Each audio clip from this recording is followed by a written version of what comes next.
بسم اللہ الرحمن الرحیم۔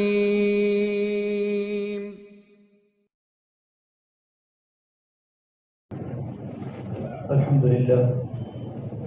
لله الذي رفع السماء بقدرته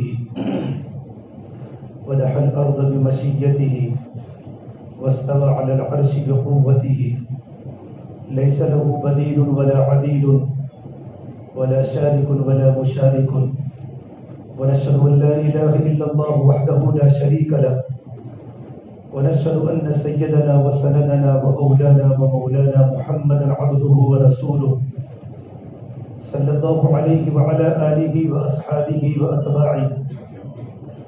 أما بعد فأعوذ بالله من الشيطان الرجيم. بسم الله الرحمن الرحيم.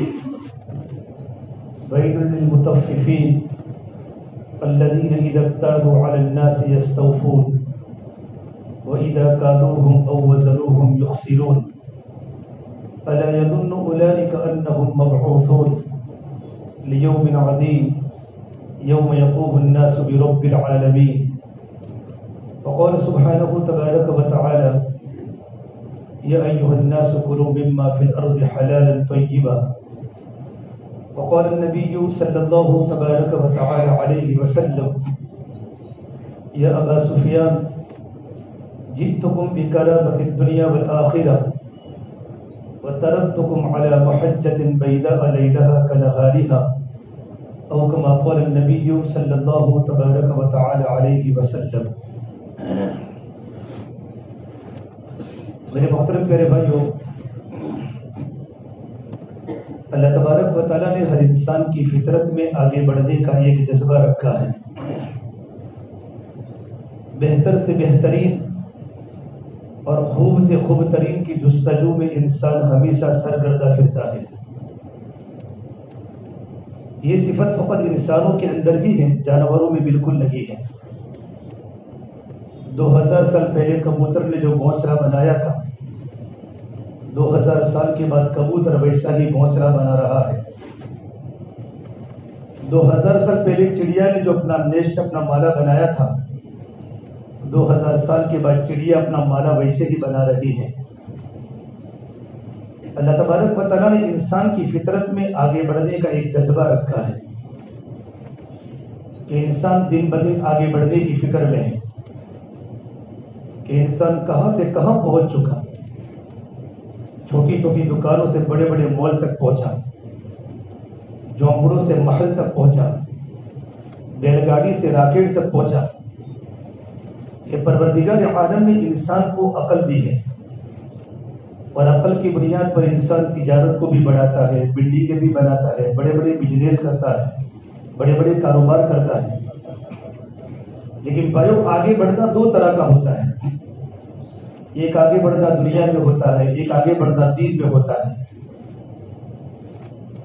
دین میں آگے بڑھنے میں کوئی حد نہیں، دنیا میں آگے بڑھنے میں حدود اور قیود ہے کہ دنیا میں آگے بڑھنے کے حدود ہیں. اور قرآن کریم میں جگہ جگہ پر اللہ تبارک و تعالیٰ نے دین میں آگے بڑھنے کی ترغیب دی ہے، اللہ کی طرف بھاگنے کی. ففروا الی اللہ، اللہ کی طرف دوڑو نہیں، اللہ کی طرف چلو نہیں، اللہ کی طرف بھاگو. ففروا الی اللہ. ہمارا دنیا میں آنے کا مقصد تجارت کے ذریعے بھی، ملازمت کے ذریعے بھی، پڑھنے پڑھانے کے ذریعے بھی اللہ کو پانا ہے. اللہ ملا تو سب کچھ ملا، اللہ نہ ملا تو کچھ بھی نہ ملا. ہماری زندگی کی بنیاد اللہ کو پانا ہے. شریعت کا تجارت کو چھڑواتا ہے، نہ ملازمت کو چھڑواتا ہے، نہ مالدار کو غریب بننے کی ترغیب ہے، نہ غریب کو مالدار بننے کی تشکیل ہے. انسان دنیا میں جس شعبے میں ہے، جس ڈپارٹمنٹ میں ہے، جس حالت میں ہے، بس اللہ کو پالے. اللہ کے نبی صلی اللہ تبارک و تعالیٰ علیہ وسلم نے زندگی گزارنے کا اپنی امت کو طریقہ بتایا. اللہ کے نبی نے اپنی امت کو یتیم نہیں چھوڑا، یتیم نہیں چھوڑا. بلکہ جس طریقے پر ماں جب اپنی بیٹی کو سسرال بھیجتی ہے، جب بمبئی کی لڑکی کو اگر دیکھ میں اپنے اپنے دیہاتوں میں اگر بھیجنا ہوتا ہے تو دیہاتوں کی زندگی ماں اپنی بیٹی کو سکھاتی ہے. کہ ماں بیٹی دیہاتوں میں زندگی کیسے گزارنی ہے، شہر کی زندگی الگ ہوتی ہے، گھریلو رہن سہن سکھاتی ہے، سماج معاشرہ سکھاتی ہے ماں، تاکہ میری بیٹی کو سسرال میں جانے کے بعد سسرال والے میری بیٹی کو تانا نہ دے۔ اپنی بیٹی کو زندگی گزارنے کا ماں سلیقہ سکھاتی ہے۔ اس سے بھی زیادہ پروفیٹ پیغمبر محمد عربی صلی اللہ تبارک و تعالی علیہ وسلم نے اپنی امت کو زندگی گزارنے کا طریقہ بتایا کہ تمہیں زندگی کیسے گزارنی ہے، تاکہ میری امت کسی کے سامنے یتیم بن کے زندگی نہ گزارے۔ سلمان فارسی رضی اللہ عنہ ایک مرتبہ استنجا کر رہے تھے، ایک یہاں سے یہودی گزرا اور سلمان فارسی کو بطور مزاح کے کہا، کیا تمہارے نبی نے تم کو استنجا کرنے کا طریقہ بھی سکھایا ہے؟ بخاری شریف کا لفظ ہے حتی الخراءۃ،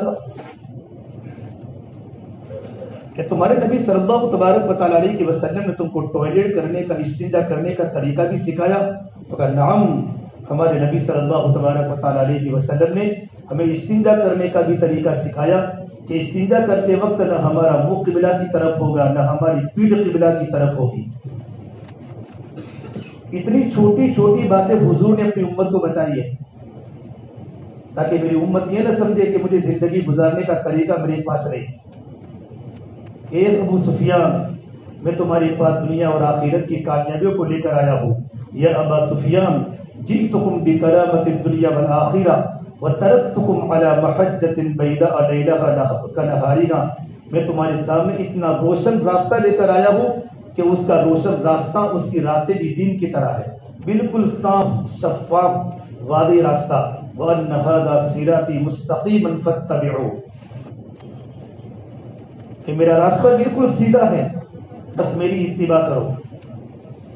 آپ صلی اللہ تبارک و تعالی علیہ وسلم نے جیون گزارنے کا طریقہ بتایا، تو قرآن کریم میں آگے بڑھنے کی ترغیب ہے، وَسَارِعُوا إِلَى مَغْفِرَةٍ مِّن رَبِّكُمْ، دوڑو اپنے رب کی مغفرت کی طرف اور ایسی جنت کی طرف اس کی چوڑائی آسمان و زمین کے برابر ہے۔ وعدت للمتقین، اللہ سے ڈرنے والوں کے اللہ نے جنت بنائی، آزاد لوگوں کے لیے نہیں۔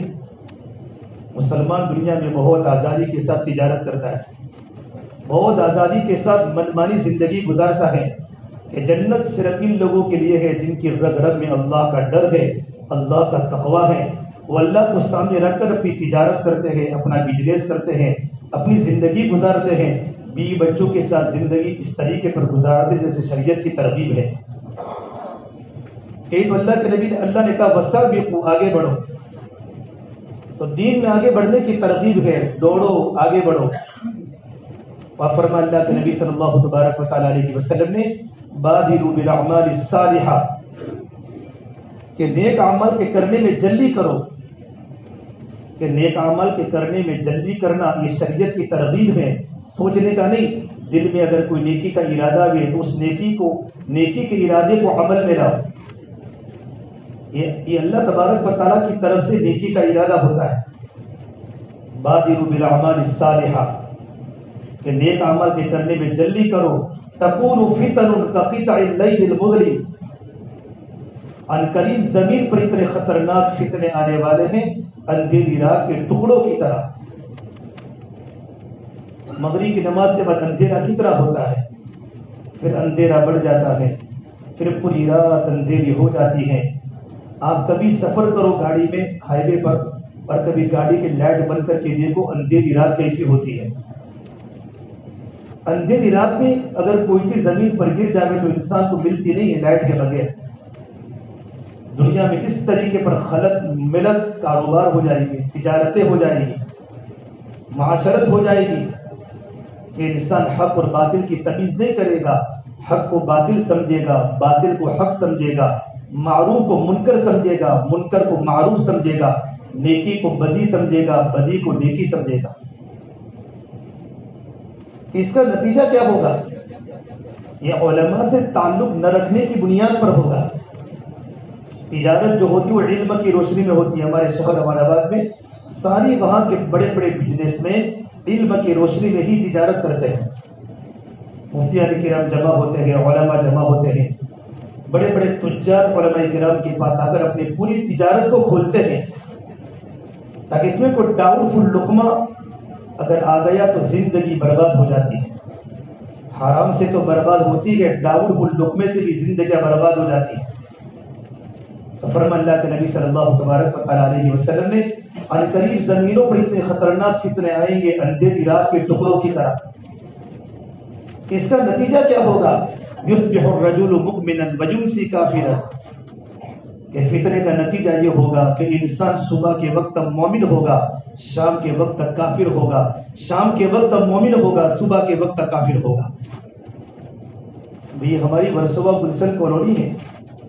یہ بڑی تعجب کی بات ہے. ہم مسلمانوں کے معاشرے میں رہتے ہیں، چاروں طرف ٹوپی اور اچھے لباس کا ماحول ہے، اور اللہ کے نبی کی حدیث ہے کہ صبح کے وقت مومن ہوگا، شام کے وقت کافر ہوگا. تو صحابہ کرام کے لیے بڑی تعجب کی بات تھی کہ یا رسول اللہ یہ کیسے ہو سکتا ہے کہ انسان صبح کے وقت مومن ہو، شام کے وقت اسلام اس کے دل سے نکل جائے. تو آپ نے فرمایا اس وقت ہوگا جب انسان دین کو دنیا کے تابع کر لے گا، دین کو دنیا کے تابع کر لے گا اور اس کے اعمال خواہشات کے مطابق ہو جائیں گے. تو ایسا ہوگا. آج دنیا دین کے تابع ہے، دین دنیا کے تابع نہیں ہے. آدمی دین میں آگے نہیں بڑھتا، دنیا میں آگے بڑھتا ہے. دنیا میں آگے بڑھنے کی بھی ترغیب ہے. اللہ کے نبی صلی اللہ تبارک و تعالیٰ علیہ وسلم نے دنیا میں بھی آگے بڑھنے کی ترغیب دی ہے، لیکن حدود بتائے، حدود بتائے. حسن بصری رحمۃ اللہ علیہ بہت بڑے ہمارے بزرگوں میں ہیں. کسی نے ان کو پوچھا حضرت میں یہ چاہتا ہوں کہ میری دنیا بھی بنے، میری آخرت بھی بنے، آپ کوئی ایسا عمل مجھے بتا دیجیے. تو حسن بصری رحمۃ اللہ علیہ اللہ والوں کی بڑے صحبت میں جایا کرو. اللہ والوں کے پاس جو باتیں ہوتی وہ حکمت کی باتیں ہوتی ہیں. ایک آسان طریقے سے آنے والے سائل کو بات سمجھائی کہ بھائی دیکھ، دنیا کے لیے اتنی محنت کر جتنا تجھ کو دنیا میں رہنا ہے، اور آخرت کے لیے اتنی محنت کر جتنا کہ تجھے آخرت میں رہنا ہے. اگر تو دنیا میں نجات چاہتا ہے، آخرت میں نجات چاہتا ہے، تو بیلنس ہے. زندگی گزارنے کا بیلنس طریقہ بتایا کہ دنیا کے لیے اتنی محنت کر جتنا تجھ کو دنیا میں رہنا ہے، اور آخرت کے لیے اتنی محنت کر جتنا تجھے آخرت میں رہنا ہے.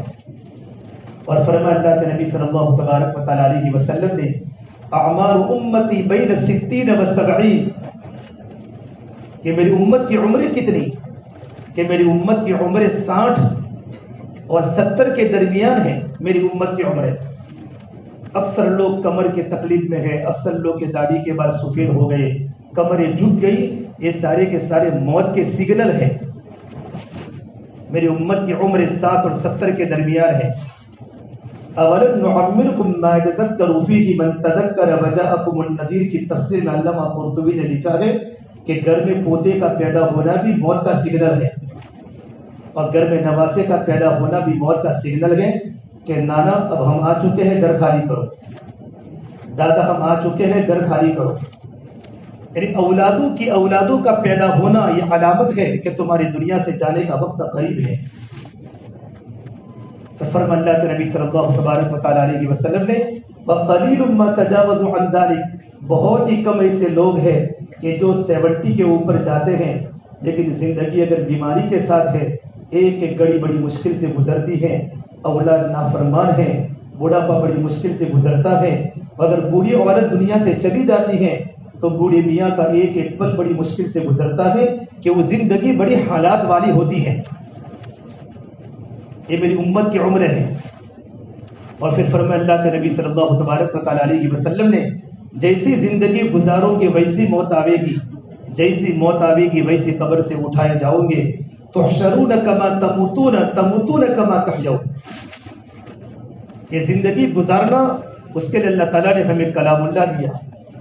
میرے آقا صلی اللہ تبارک و تعالیٰ علیہ وسلم دنیا سے جا رہے تھے تو اپنی امت کو ایک بات بتائی، ترکت فیکم امرین، اے میری پیاری امت، میں تمہارے درمیان 2 چیزوں کو چھوڑ کر جا رہا ہوں. اگر ان 2 چیزوں کو اگر تم مضبوطی کے ساتھ پکڑ کے رہو گے نا، لن تضلوا ما تمسکتم، تم کبھی بھی گمراہ نہیں ہوں گے. کتاب اللہ و سنت رسولہ صلی اللہ علیہ وسلم، ایک تو اللہ کی کتاب کلام پاک ہے، اور ایک اللہ کے نبی صلی اللہ تبارک و تعالیٰ علیہ وسلم کے طریقے ہیں. میرے بھائیوں، اپنے آنکھوں میں حیا کا کاجل لگاؤ، اور اپنے کانوں کو قرآن کے نغموں سے آشنا کرو، اور اپنے چہرے کو حضور والا چہرہ بناؤ. اور اپنے لباس کو حضور والا لباس بناؤ، اپنے ہاتھوں میں اللہ کے عشق کی ہتھکڑیاں ڈالو اور اپنے پیروں میں اللہ تعالیٰ کی محبت کی بیڑیاں ڈالو، اپنے ہاتھوں میں اللہ کے عشق کی ہتھکڑیاں ڈالو اور اپنے آنکھوں میں حیا کا کاجل لگاؤ، لمبے لمبے سجدے کر کے میرے بھائیو اللہ تعالیٰ کی محبت کا زیور سجاؤ۔ پھر دیکھو اللہ ہم سے کیسی محبت کرتا ہے اور اللہ کے نبی ہم سے کیسی محبت کرتے ہیں۔ زندگی گزارنے کی سب سے بڑی بنیاد لا الہ الا اللہ ہے۔ لا الہ الا اللہ محمد الرسول اللہ یہ ایمانی کلمہ ہے۔ لا الہ الا اللہ یہ دل کی چیز ہے، محمد الرسول اللہ یہ باہر کی چیز ہے۔ لا الہ الا اللہ یہ ظاہر ہو نہیں سکتا، محمد الرسول اللہ یہ چھپ نہیں سکتا۔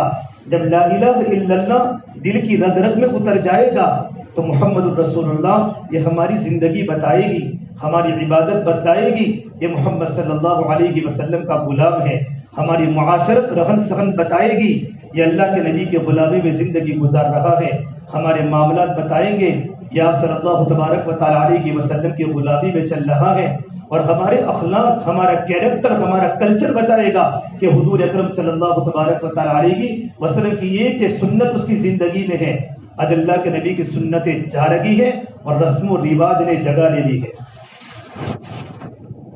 ہماری برادری کو سنت کہا جاتا تھا۔ 99 میں ماہی میں اپنی بستی میں گاؤں میں تھا، ایک عرب کی جماعت ہمارے گاؤں میں آئی تو عصر کی نماز کے بعد ملاقاتوں میں ہم نکلے، پھر ہماری مومن برادری کی عورت اپنے سر پر بھارا لے کر چار کا اور ہاتھ میں تسبیح لے کر جا رہی تھی، تو عورت تھا یمن کا شیخ نبیل یزیدی، اسے چیخ لگا کر رونا شروع کیا۔ مجھے پوچھا مولانا کون کہتا ہے کہ صحابہ کی بیٹیاں دنیا میں نہیں ہیں؟ ہی بنات الصحابہ، یہ تو صحابہ کی بیٹیاں ہیں۔ اس عرب نے کہا میں چاہتا ہوں ہمارے علاقے کا ماحول اس طرح کا بنے جیسے تمہارے علاقے پالمپور کا ماحول ہے، یہ تو صحابہ کی بیٹیاں ہیں۔ انصار مدینہ کی عورتوں کا پورا منظر اس کے سامنے آ گیا، سعد بن عبادہ کی عورت، سعد بن وقاص کی عورت اور مدینہ منورہ کے بڑے بڑے صحابہ کی صحابیاں جو گھاس چارہ کاٹتی تھی لیکن زندگی میں اللہ کا دین تھا، ذکر کی پابند تھی اور فکر آخرت کے ساتھ ان کی زندگیاں گزرتی تھی۔ اللہ کے نبی کو سامنے رکھ کر زندگی گزارنا ہے کہ دنیا میں آگے بڑھنے کی ترغیب ہے۔ اس اللہ کے نبی صلی اللہ تبارک و تعالی علیہ وسلم نے بھی تاجروں کے فضائل سنائے اور آپ نے مزدوری کرنے والوں کو بھی فضائل سنائے، تاجروں کے فضائل سنائے۔ یہ سچا اور امانت دار تاجر بمبئی کا سچا بھی ہے، امانت دار بھی ہے، یہ دو صفتیں اللہ کے نبی کی زندگی میں تھی۔ آپ صلی اللہ تبارک و تعالی علیہ وسلم ان دو صفتوں کے ساتھ اپنی برادری میں ہائی لائٹ ہوئے، آپ کی دو صفتیں پوری دنیا میں ظاہر ہوئی، آپ سچے بھی تھے، امانت دار بھی تھے۔ اور فرما اللہ کے نبی صلی اللہ تبارک و تعالی علیہ وسلم نے دنیا کا بڑا بزنس مین اگر زندگی میں صرف دو صفتیں ہوگی نا، ایک امانت اور ایک صداقت، زندگی میں جھوٹ تجارت میں کبھی نہیں بولا اور کسی کو دھوکہ نہیں دیا، تو فرمایا کل قیامت کے میدان میں مع النبیین والصدیقین والشہداء والصالحین، بمبئی کا تاجر ہماری برادری کا نبیوں کے ساتھ اس کا حشر ہوگا۔ کوئی معمولی بات نہیں، بڑے بڑے مالز کا بزنس مین ہے، بڑی بڑی مارکیٹ میں اس کی دکانیں ہیں، بہت بڑا بزنس مین ہے، لیکن اٹھے گا محمد صلی اللہ تبارک و تعالی علیہ وسلم کے ساتھ، نوح علیہ السلام کے ساتھ، انبیاء کی جماعت کے ساتھ، اللہ پاک اس کا حشر فرمائیں گے۔ لیکن سچائی، امانت داری کے بغیر ایمان کے نہیں آ سکتی۔ کہ زبان کا سچ، میرے بھائیوں یہ زبان اس زبان میں سچ کی باتیں نکلے اور یہ ہماری زبان نرم بن جائے، یہ زبان پھول بھی ہے اور یہ زہر بھی ہے، یہ زبان شہد بھی ہے، یہ زبان تریاق بھی ہے، یہ زبان محبت بھی ہے اور یہ زبان نفرت بھی ہے۔ جب محبت کے ساتھ چلتی ہے تو خاندان آباد ہو جاتے ہیں، گھر آباد ہو جاتے ہیں، معاشرہ آباد ہو جاتا ہے۔ یہ زبان جب کڑوی بن جاتی ہے تو سنگ مرمر کے مکان بھی کانٹے دار سہارا بن جاتے ہیں اور گھروں میں رونے کی اور چیخنے کی آوازیں شروع ہو جاتی ہیں۔ دنیا میں آگے بڑھنے کا انکار نہیں ہے۔ اللہ کے نبی خود بزنس مین تھے، میرے آقا صلی اللہ تبارک و تعالی علیہ وسلم نے ملک شام کے 2 سفر تجارت کے فرمائے، آپ نے صرف بکریاں چرائی ہیں، چند بکریاں چرائی، اس کی بھی علماء نے بڑی وجوہات لکھی ہے چند قرات کی بنیاد پر۔ آپ نے کہا کہ ہر نبی نے بکریاں چرائی ہیں، اور نبی کو بکریاں چرائی کیوں گئی؟ تاکہ نبی کے اندر ایک قوت برداشت کی صفت پیدا ہو، کیونکہ امت کو لے کر چلنا ہوتا ہے۔ جب گھر کا بڑا کا دل چھوٹا ہو جاوے تو گھروں میں جھگڑے شروع ہو جاتے ہیں۔ جب گھر کا بڑا چھوٹی چھوٹی باتوں کو دل میں نہ رکھے اور چھوٹی چھوٹی باتوں پر اپنی بڑاس کو نکال دے تو گھر کے برتن ٹوٹ جاتے ہیں، گھر میں لڑکے ماں باپ سے الگ ہو جاتے ہیں، اور ہمارا گھر ماتم بن جاتا ہے۔ محمد عربی صلی اللہ تبارک و تعالیٰ علیہ وسلم کو اللہ نے پورے عالم کا نبی بنا کر بھیجا، اور آپ میں قوت برداشت اللہ نے پہلے سے ودیت فرمائی تھی، لیکن بکریاں چرا چرا کر برداشت کی طاقت زیادہ پیدا ہو، کیونکہ بکریاں ساتھ میں کبھی نہیں چلتی، بکریوں میں انتشار ہوتا ہے، کبھی ادھر چلی گئی کبھی ادھر چلی گئی، اور اتنی کمزور ہوتی ہے کہ بکری کو مار نہیں سکتے، تو آٹومیٹک انسان کو صبر کرنا پڑے گا نا۔ امت میں غصے والے بھی ہیں، امت میں نرم مزاج کے لوگ بھی ہیں، امت میں تاجر بھی ہیں، امت میں ملازم بھی ہیں، عربی بھی ہیں، اجمی بھی ہیں، فارس کی بھی ہیں، ایران کے بھی ہیں، بادشاہ بھی ہیں، غلام بھی ہیں۔ ساری امت کو اللہ کا دین پیش کرنا ہے تو ساری امت کی ناگواریاں ہوتی ہیں، دین کا کام جو بھی کرے گا وہ ناگواریوں میں لپٹے گا، اور ناگواریاں اس کو ترقی کے لیے آتی ہے۔ اللہ کے نبی صلی اللہ تبارک و تعالیٰ علیہ وسلم بیٹھے ہوئے تھے اور ایک انسان سامنے سے گزرا، بالکل تندرست، فی جلدہ ونشاطہ، رواہ ابن ماجہ، یہ ابن ماجہ کی روایت، بالکل باڈی کارڈ، بدن کا بالکل مضبوط آدمی وہاں سے گزرا، فی جلدہ ونشاطہ۔ تو صحابہ نے پوچھا اللہ کے نبی، کاش یہ اپنا پورا جسم جو دنیا کے پیچھے تھکاتا ہے نا، اگر یہ اپنا جسم اللہ کے راستے میں تھکاتا تو کتنا اچھا ہوتا۔ صحابہ نے کہا، تو فرمایا اللہ کے نبی صلی اللہ تبارک و تعالیٰ علیہ وسلم نے، ان کان خرج یسعى علی ولدین صغیرین فهو فی سبیل اللہ، اگر یہ بندہ بزنس کرتا ہے، تجارت کرتا ہے، اس لیے گھر سے نکلتا ہے کہ حلال روزی کھاوے اور اپنے بال بچوں کو حلال کے لقمے کھلاوے، تو یہ اللہ کے راستے میں ہے، یہ اللہ کے راستے میں ہے۔ پھر آپ نے دوسری بات فرمائی، ان کان خرج یسعى علی ابوین صغیرین علی ابوین، فرمایا اگر وہ اس لیے گھر سے نکلتا ہے کہ اس کے گھر پر بوڑھے ماں باپ ہیں، کمزور ہیں، تاکہ اس کے ماں باپ کو حلال کے لقمے کھلا سکے اور اس کے بوڑھے ماں باپ کسی کے محتاج نہ بنے، فہو فی سبیل اللہ، وہ اللہ کے راستے میں ہے۔ پھر میرے نبی نے تیسری بات بتائی، ان کان خرج یسعى فهو يعفها فی سبیل اللہ، اس لیے وہ گھر سے نکلتا ہے۔ ہم لوگ صبح سویرے مارکیٹ میں نکلتے ہیں، کاروبار میں نکلتے ہیں، وہ اس لیے اپنے گھر سے بزنس میں نکلتا ہے، تجارت میں نکلتا ہے، تاکہ کسی کے سامنے سوال کرنے کی ضرورت نہ پڑے، اپنے بال بچوں کا اور خود بھی سوال کرنے سے بالکل حفاظت میں رہے، حلال روٹی کما کر گھر میں لاوے، تو وہ بھی اللہ کے راستے میں ہے۔ پھر چوتھی بات فرمائی، اگر وہ اس لیے گھر سے نکلتا ہے کہ اپنے آپ کو بڑا مالدار شمار کرے، اور مال کے کمانے کے بعد اس کی چال بدل جاوے، اس کا بول بدل جاوے، اس کا اٹھنا اور بیٹھنا بدل جاوے۔ کتنے نادان ہیں جو ترقی پر کرتے ہیں غرور، ہم نے چڑھتے ہوئے سورج کو بھی ڈھلتے دیکھا ہے۔ کتنے دنیا میں بڑے بڑے بیوقوف آئے کہ مال کے آنے کے بعد مال ہضم نہیں ہوتا، مال نعمت بھی ہے، مال وبال بھی ہے۔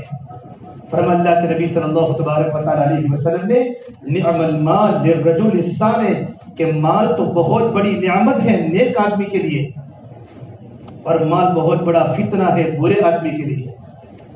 ہمارے ابراہیم صاحب دامت برکاتہ فرماتے ہیں کہ پہلے دیندار بنو پھر مالدار بنو، تاکہ تمہارا مال صحیح مصارف پر لگے۔ پہلے دیندار بنو پھر مالدار بنو، کہ مال بہت بڑی نعمت ہے۔ بلکہ علماء نے یہاں تک لکھا ہے، آج کے زمانے میں مال تو ایمان کے لیے بڑا ڈھال ہے، کہ مال کے نہ ہونے کی بنیاد پر لوگ کفر میں چلے جاتے ہیں۔ آج دنیا میں عیسائی مشندیہ جو دعوت کا کام کرتی ہے نا، لوگوں کو مال دے کر اسلام چھڑاتی ہے، کہ مالوں میں لوگ بک جاتے ہیں، لیکن مال نعمت ہے نیک بندوں کے لیے، اور مال بہت بڑا فتنہ۔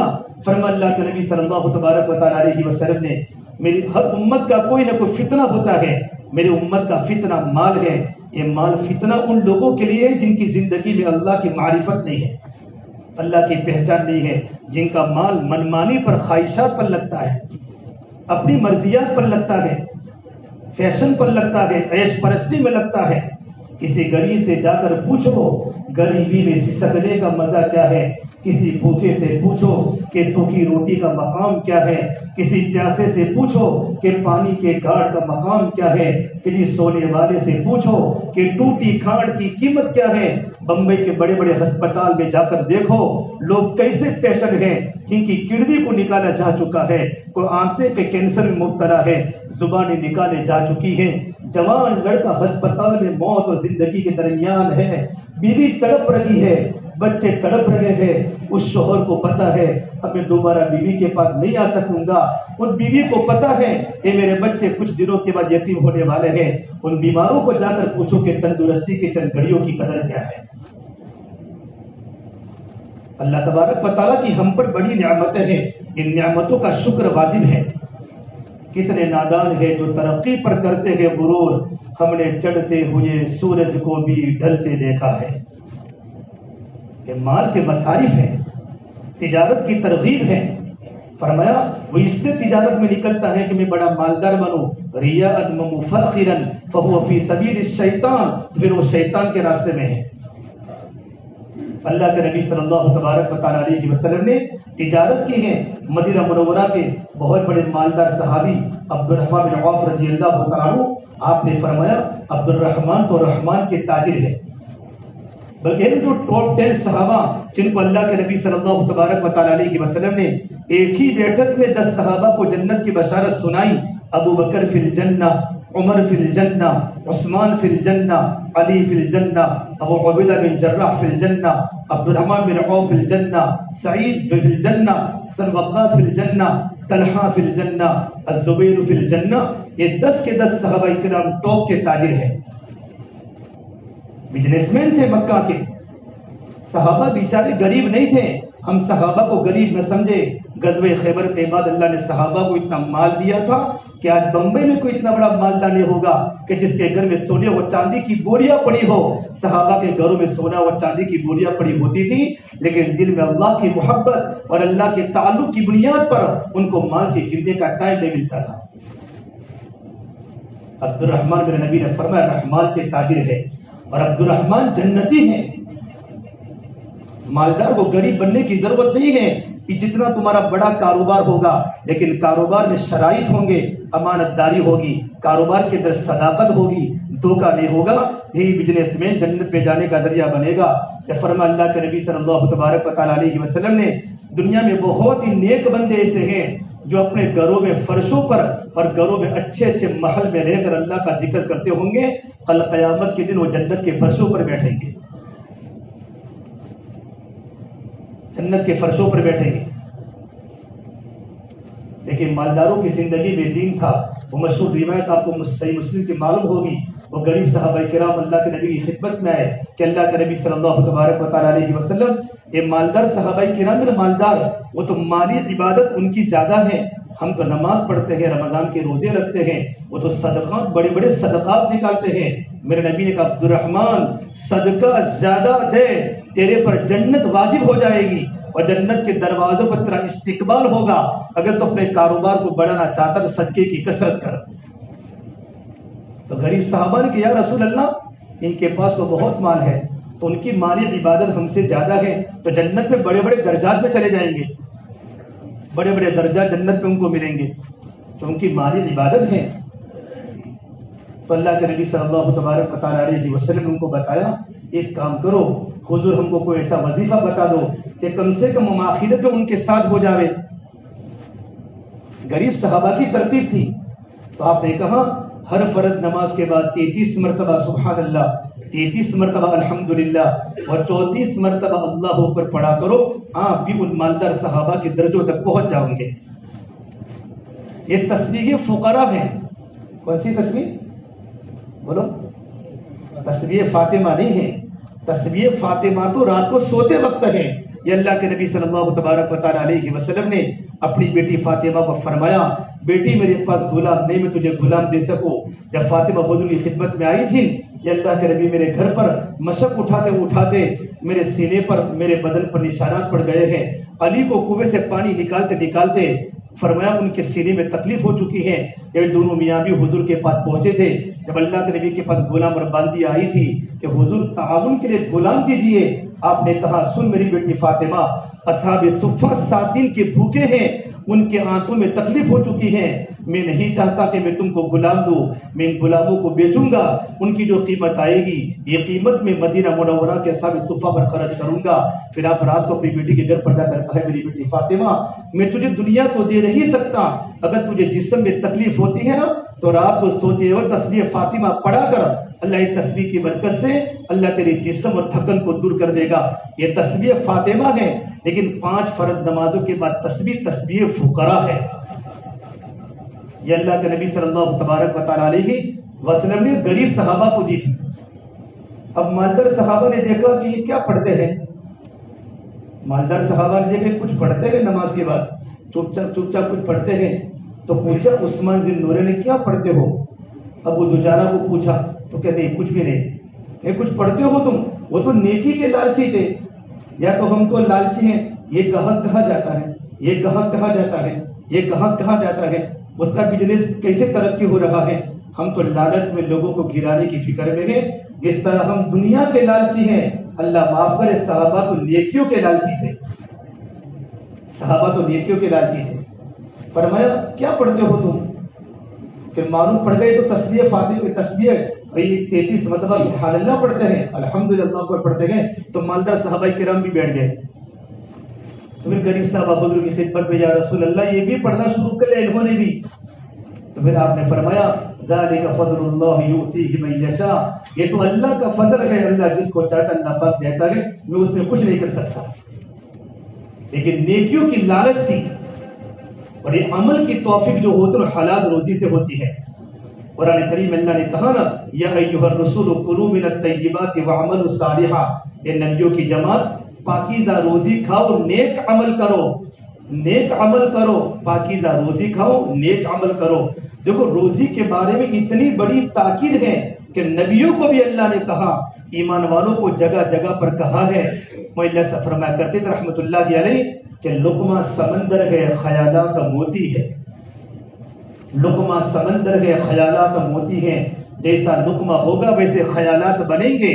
لقمہ پاکیزہ ہے, آنکھوں کا دیکھنا صحیح ہوگا, کانوں کا سننا صحیح ہوگا, ہاتھوں کا پکڑنا صحیح ہوگا, پیروں کا چلنا صحیح ہوگا, پورا وجود اللہ کی فرما برداری میں چلے گا.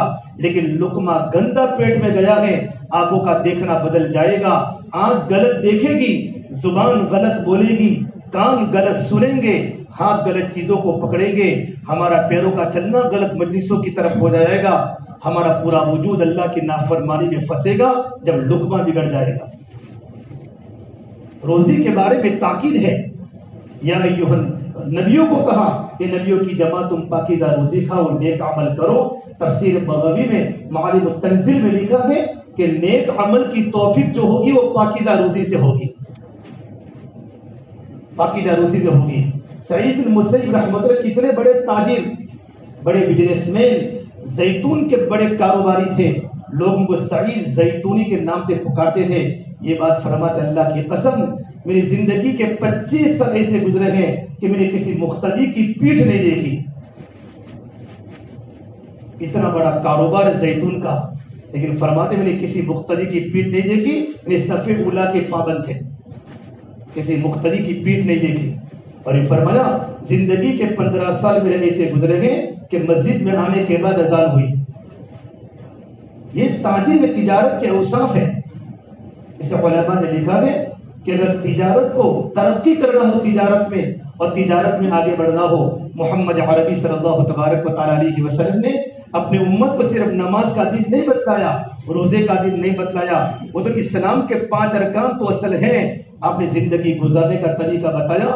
ہمارے علماء بیٹھے ہیں, مستقل مدارس میں ہدایہ کی 4 جلدیں پڑھائی جاتی ہیں. ان پچھلی 2 جلدیں ہدایہ ثالث, ہدایہ رابع میں کس طریقے پر کاروبار میں ترقی ہو, کاروبار کے لائن کے مسائل اس طریقے پر بیان کیے ہیں کہ انسان حیران رہ جاتا ہے. کہ تجارت کی سب سے بڑی کامیابی کا اصول ہے کہ تجارت کرنے والے کے دل میں صداقت کی نیت ہو. میں اپنی دکان پر جاتا ہوں, اپنے کاروبار پر جاتا ہوں, دل میں صداقت کی نیت ہو، یہ نیت ہو اس کے ذریعے میرے بال بچوں کا پیٹ بھرے، میرے گھر والوں کا پیٹ بھرے اور میرے ذریعے امت کو نفع ہو، دل میں صداقت کی نیت ہو۔ آدمی کی نیت پر، آدمی کے عمل کا دار و مدار نیتوں پر ہوتا ہے کہ دل میں یہ نیت ہو کہ میں اس لیے جا رہا ہوں کہ میری پوری فیملی کسی کے سامنے سوال کرنے کی نوبت نہ آئے۔ نیت کا بڑا دار و مدار ہے۔ نمبر 2، کاروبار پر بیٹھنے والا اور بزنس پر جانے والا، اس کی دل میں یہ نیت ہو کہ دکان پر بیٹھے بیٹھے، دنیا کے بازار میں بیٹھے بیٹھے آخرت کے بازار سے غافل نہ ہو جائے۔ دنیا کے بازار میں بیٹھے بیٹھے آخرت کے بازار سے غافل نہ ہو جائے۔ کیا مطلب؟ کہ نماز کی پابندی ہو، کہ دنیا کی مارکیٹ میں بیٹھا ہے، بڑے بڑے مال چلانے والا، بڑی بڑی فیکٹری چلانے والا، میرے بھائی دوستو بزرگوں، دنیا کے بازار میں ہے لیکن آخرت کے بازار سے غافل نہیں ہے کہ مجھے اللہ کے سامنے جواب دینا ہے۔ عبداللہ بن عباس فرماتے ہیں کہ میں مدینہ منورہ کی مارکیٹ میں کھڑا تھا اور اچانک کان میں اذان پڑی، اللہ اکبر اللہ اکبر، اللہ بڑا ہے اللہ بڑا ہے۔ میرے مدینے کے تاجروں کو دیکھ، مدینے کے تاجروں کو کہ اذان کے سننے کے بعد اپنی دکانوں کو چھوڑ کر کے مسجدوں کی طرف اس طریقے پر آ رہے ہیں جیسے ان کو کسی نے بلایا ہو۔ اسی وقت میری زبان پر آیت جاری ہو گئی کہ پروردگار عالم نے انہی لوگوں کے بارے میں آیت نازل فرمائی ہے، رجال لا تلہیہم تجارۃ ولا بیع عن ذکر اللہ واقام الصلاۃ وایتاء الزکاۃ۔ یہ تو ایسے مرد ہیں، قرآن نے ایسے تاجروں کو مرد کہا، ایسے بزنس مین، ایسے تاجر، ایسے مرد ہیں کہ جن کا خریدنا اور جن کا بیچنا، جن کا بیپار کرنا اللہ کے ذکر سے، نماز کے قائم کرنے سے اور زکوٰۃ کے دینے سے ان کو غفلت میں نہیں ڈالتا۔ کہ دکان پر بیٹھے بیٹھے آخرت کے بارے سے غافل نہ ہو کہ مجھے اللہ کے سامنے کھڑا ہونا ہے۔ کہ یہ کیوں لوگ مسجدوں کی طرف بھاگتے ہیں؟ کہ ان کے دل میں ڈر ہے۔ کس کا ڈر؟ دکان میں گھاٹے کا ڈر کہ نہیں، گاہکوں کے جانے کا ڈر کہ نہیں، یخافون یوما تتقلب فیہ القلوب والابصار، وہ ایسے دین سے ڈرتے ہیں جس دن دل بھی پلٹ جائیں گے اور آنکھیں بھی پلٹ جائیں گی۔ قیامت کے دھماکے کے دن سے ڈرتے ہیں۔ اللہ کے سامنے ایک ایک دکان کا حساب اللہ کو دینا ہے۔ یہ صفت صحابہ کی تھی۔ قرآن تجارت کرنے کا نہ نہیں کہتا۔ آپ نے جمعہ کے بارے میں قرآن نے یوں کہا، فَإِذَا قُضِيَتِ الصَّلَاةُ، جب جمعہ کی نماز مکمل ہو جاوے نا تو گھروں پر مت جاؤ۔ اگرچہ علماء نے جمعہ کے بعد کھانا سنت لکھا ہے، لیکن کھانا کھانے کے بعد بھی فَانْتَشِرُوا فِي الْأَرْضِ، ارے بمبئی کی بڑی بڑی مارکیٹوں میں پھیل جاؤ۔ وَابْتَغُوا مِنْ فَضْلِ اللَّهِ، اللہ کے فضل کو تلاش کرو۔ فضل کا ترجمہ علماء نے تجارت لکھا ہے۔ شریعت تو تجارت کی ترغیب دیتا ہے۔ شریعت غلامی کو پسند نہیں کرتا، جاب کو پسند نہیں کرتا، تجارت کو پسند کرتا ہے۔ کاروبار کو بڑھاؤ، اور ایک کاروبار کے بڑھانے کی، کاروبار کی کامیابی کے راز ہے کہ دنیا کے بازار میں بیٹھے بیٹھے آخرت کے بارے سے غافل نہیں ہونا۔ اچھا آگے بتایا دنیا کے بازار میں بیٹھے، اور اس کا مطلب کیا؟ آخرت کے بازار سے غافل نہیں ہونا کہ دکان پر بیٹھے بیٹھے بھی تیری آنکھوں کا دیکھنا صحیح ہو، تیری زبان کے بول صحیح ہو، تیری نظر ادھر ادھر نہ جائے۔ میرے بھائیو، بہت اپنے آپ کو آنکھوں کی نظر سے بچاؤ۔ بہت بڑے مارکیٹ میں غلط گناہ ہو رہے ہیں، ہماری خلوتیں گندی ہو چکی ہے۔ نوجوان نئی مستورات کی طرف سے پرچی آتی ہے، بوڑھے بوڑھے مرد رات کو اپنے بستروں پر دیر تک سیریلیں دیکھتے ہیں۔ خلوتوں کے گناہ، موت کے وقت کلمہ سلب کر لیتا ہے، زبان پر موت کلمہ جاری نہیں ہوتا۔ ابو درداء رضی اللہ تعالیٰ عنہ اس امت کے فقیہ ہیں، اپنے شاگردوں کو فرمایا، اے میرے شاگردوں کی جماعت، تم ایسا کوئی کام مت کیا کرو کہ لوگ تم سے نفرت کرنے لگے۔ تو اسٹوڈنٹ ان کے شاگردوں نے کہا، حضرت ہم تو ایسا کوئی کام نہیں کیا کرتے کہ لوگ ہم سے نفرت کریں۔ ابو درداء نے فرمایا، جب کوئی نوجوان، جب کوئی انسان رات کو بستروں پر گناہ کرتا ہے، خلوت میں تنہائی میں گناہ کرتا ہے، اللہ کی نافرمانی کرتا ہے، جب صبح میں اٹھتا ہے، پروردگار عالم اس کی نفرت بستی کے علماء کے دلوں میں اور بستی کے دینداروں کے دلوں میں، اللہ اس نوجوان کی نفرت کو اللہ آٹومیٹک ڈال دیتے ہیں جو رات کو خلوتوں میں گناہ کرتے ہیں۔ پھر ابو درداء نے فرمایا، اے میرے شاگردوں کی جماعت، نیکی پرانی نہیں ہوتی اور گناہ بھلایا نہیں جاتا۔ نیکی پرانی نہیں ہوتی. اگر تم چھوٹی نیکی کرو گے فَمَن يَعْمَلْ مِثْقَالَ ذَرَّةٍ خَيْرًا يَرَهُ، چھوٹی نیکی بھی کرو گے اللہ نیکی کا بدلہ تم کو آخرت میں دے گا. پھر کا گناہ پرانا نہیں ہوتا، گناہ کا عذاب تم کو چکھنا پڑے گا. لقمان حکیم نے بیٹے کو نصیحت فرمائی. قرآن کریم اللہ نے نقل کی، یا بنی انہا ان تک مثقال حبۃ من خردل فتکن فی صخرہ او فی السماوات او فی الارض یأتی بها اللہ ان اللہ لطیف خبیر. اے میرے پیارے بیٹے، اگر تو نیکی کرے یا گناہ کرے پہاڑ کے رائے کے دانے کے برابر، پہاڑوں کی چٹانوں میں جا کے کرے، آسمان کے کناروں پر کرے یا زمین کے تہہ خانوں میں جا کر کرے، یأتی بها اللہ، اللہ اس کو ظاہر کر کے رہے گا. تمہارے راتوں کا رونا، تمہارا راتوں کا امت کے لیے تڑپنا، تمہارے راتوں کی تہجد اللہ امت کے سامنے لائے گا. اور آگ کے خلوتوں کے تنہائیوں کے گناہ باپ نہیں دیکھتا، تمہاری عورت کو پتہ نہیں ہوتا، تمہاری بیوی کو پتہ نہیں ہوتا، تمہاری ماں کو پتہ نہیں ہوتا، پروردگار عالم سب کچھ دیکھتا ہے. اگر میرا اللہ چاہتا آنکھوں سے نابینا کر سکتا تھا. اچھے اچھے لوگ خلوتوں میں گناہوں کے عادی بن چکے ہیں. ان گناہوں کی عادت کی وجہ سے ہمارا دل نمازوں کی طرف نہیں جاتا، ہمارے دل میں علماء کے بارے میں بغض آ رہا ہے، اللہ والوں کی باتیں ہمیں اچھی نہیں لگتی، دینداروں کی باتیں ہمارا دل قبول نہیں کرتا، ہمارا دل تو پتھر بن چکا ہے. میرے بھائیوں، آج ہر گھر بجلی کے قمقموں سے روشن ہے، پر دل کالی رات سے زیادہ تاریک ہے. مصنوعی کہے گونجتے ہیں، پر دل خون کے آنسو روتا ہے. چہرے ان کے چمکتے ہیں، پر دل کے اندر ویرانی ہے. لباس ہمارے زرق برق ہے، پر دل کے اندر خاک آلود ہیں. اوپر تو رنگوں کی بہار ہے، اندر تو ویرانوں کے راج ہیں. اوپر تو خوشیوں کے سامان ہیں، اندر تو بربادیوں کے گیت ہیں. اوپر سے خوشحال، اندر سے بدحال. یہ کیا ہو رہا ہے؟ دل کسی اور کی محبت میں چلا جا چکا ہے، دل اللہ کی محبت سے خالی ہو چکا ہے، دل اللہ کے نبی صلی اللہ تبارک و تعالی علیہ وسلم کی محبت سے خالی ہو چکا ہے. عطا اللہ شاہ بخاری فرمایا کرتے تھے، اے ہندوستان والو، میں نے تمہیں قرآن کریم کو اتنا سنایا کہ سر کو سناتا تو صبا بن جاتی، پہاڑوں کو سناتا تو موم ہو جاتے، سمندروں کو سناتا ان کی طغیانی رک جاتی، میں پہاڑوں کو سناتا تو موم ہو جاتے. تم کس چیز سے بنے ہو؟ کیا تمہارے سینوں میں دل نہیں ہے کہ پتھر بھی خدا کے خوف سے روتا ہے اور پتھروں کے اندر بھی چشمے جاری ہو جاتے ہیں؟ لیکن میرے بھائیوں، گناہ کرتے کرتے میرا اور آپ کا دل اشد قسوۃ من الحجارہ، پتھر سے بھی زیادہ سخت ہو چکا ہے. دل کی بات نرم نہیں ہوتی، دل سخت ہو جا رہا ہے. اس لیے میرے بھائیوں، مجھے اور آپ کو اللہ سے ڈرنے کی بڑی ضرورت ہے. خلوت کے گناہ اللہ معاف نہیں کرتا. بخاری شریف کی روایت، ایک مرتبہ اللہ کے نبی صلی اللہ تبارک و تعالی علیہ وسلم صحابہ کے ساتھ سفر میں جا رہے ہیں.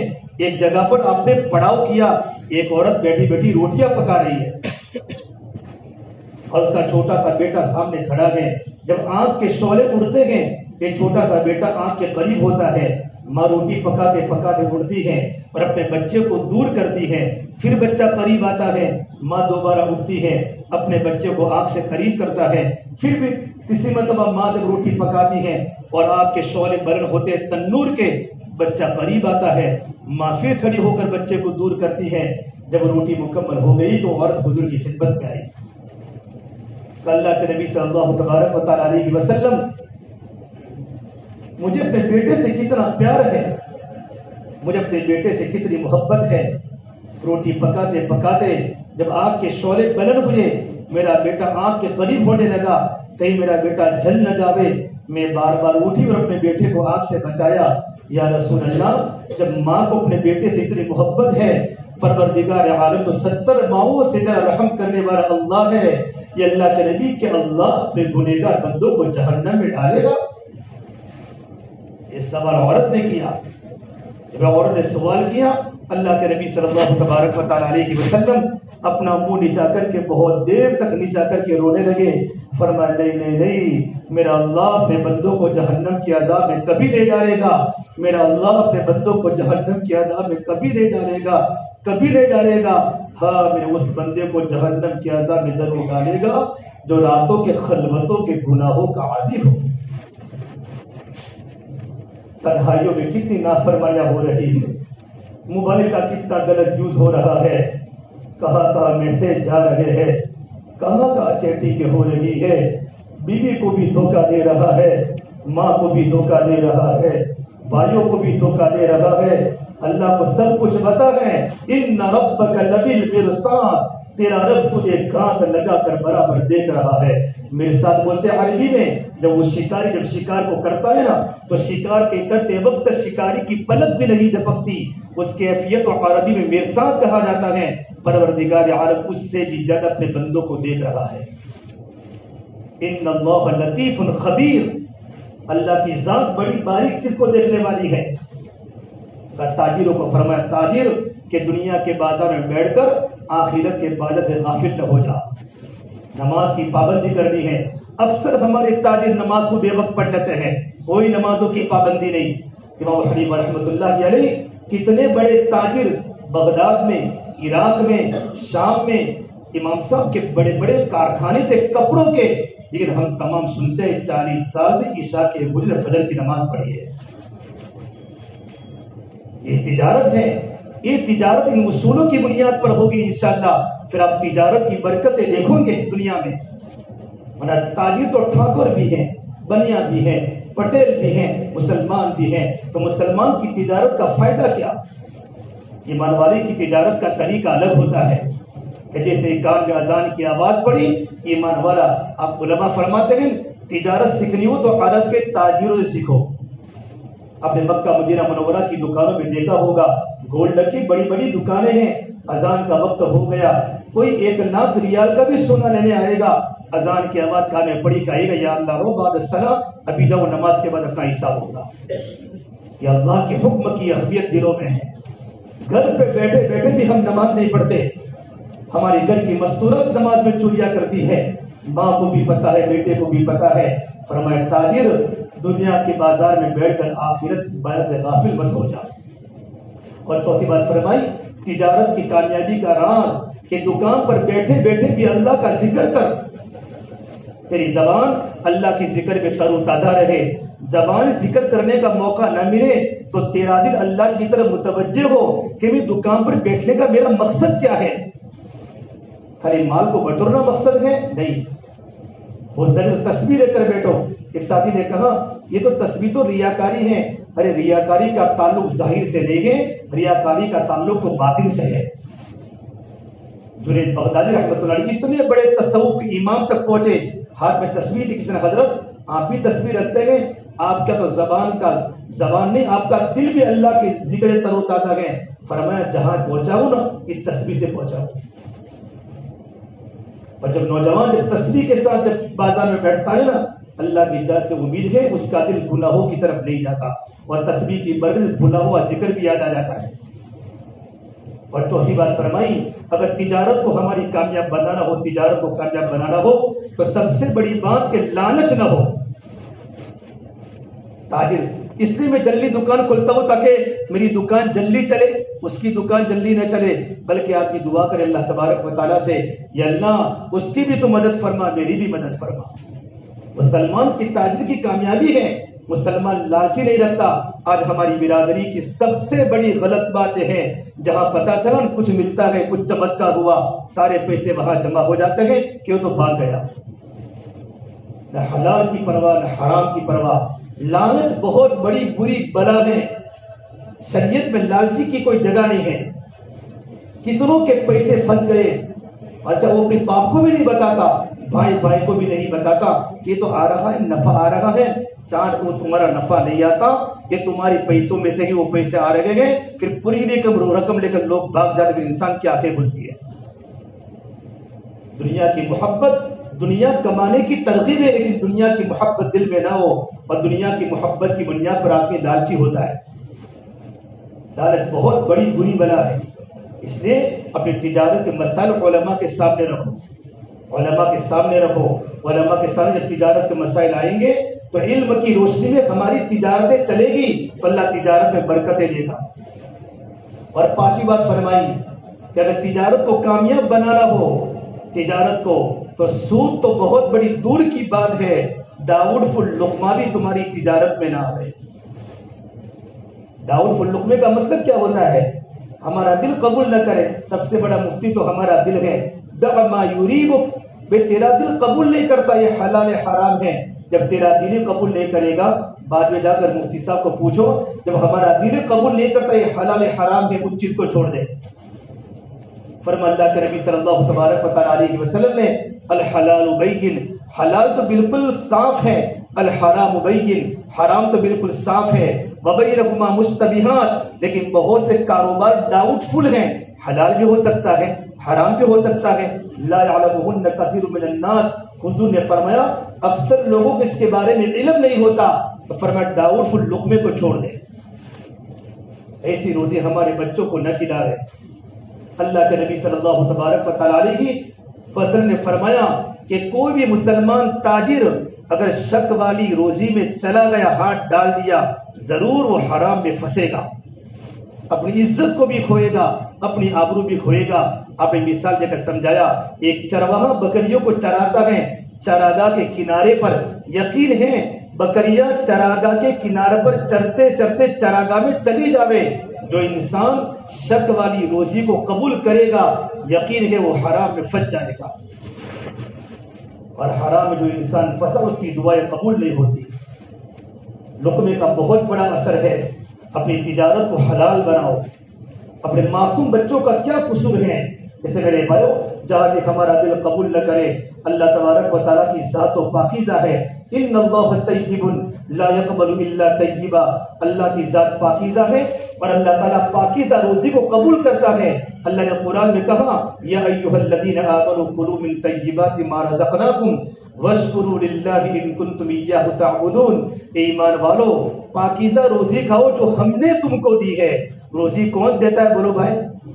روزی اللہ دیتا ہے، بلکہ حدیث پاک میں ہے تم کو جو روزی ملتی ہے نا یہ تمہارے ہنر کی بنیاد پر نہیں ملتا، یہ تو قارون کہتا قول انما اوتیتہ علی علم عندی، میں انجینئر ہوں، میں بہت بڑا بزنس مین ہوں، میں پورے گھر کو چلاتا ہوں۔ حدیث تو یوں کہتی ہے تم کو جو روزی ملتی ہے تمہارے گھر کے سب سے کمزور فرد کی بنیاد پر ملتی ہے، تمہارے گھر کے کمزور فرد کی بنیاد پر اللہ روزی میں برکت دیتا ہے۔ روزی اللہ فرماتے ہیں ایمان والو حلال روزی کھاؤ، اللہ کا شکر کرو، اللہ کا، اور اپنی دنیا سے آخرت بناؤ۔ وابتغ فیما آتاک اللہ الدار الآخرہ، یہ اللہ نے قرآن کریم میں قارون کو کہا اپنی دنیا سے آخرت، دنیا چھوڑنا نہیں ہے کہ میں جنت میں جانا ہو تو دنیا چھوڑنا پڑے گا، نہیں۔ عبد الرحمن جنتی، عثمان جنتی، عثمان جنتی، عبد الرحمن جنتی، نہیں۔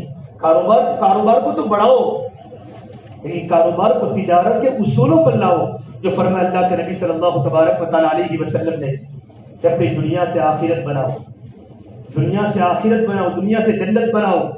آگے کیا کہا اللہ نے وَلَا تَنْسَ نَصِيبَكَ مِنَ الدُّنْيَا، یہ اللہ کے بندے اللہ نے تجھے دنیا دی ہے تو اپنا حصہ بھی مت بھول، اچھا کھانا بھی کھا، اچھا پانی بھی پی، اچھے کپڑے بھی پہن۔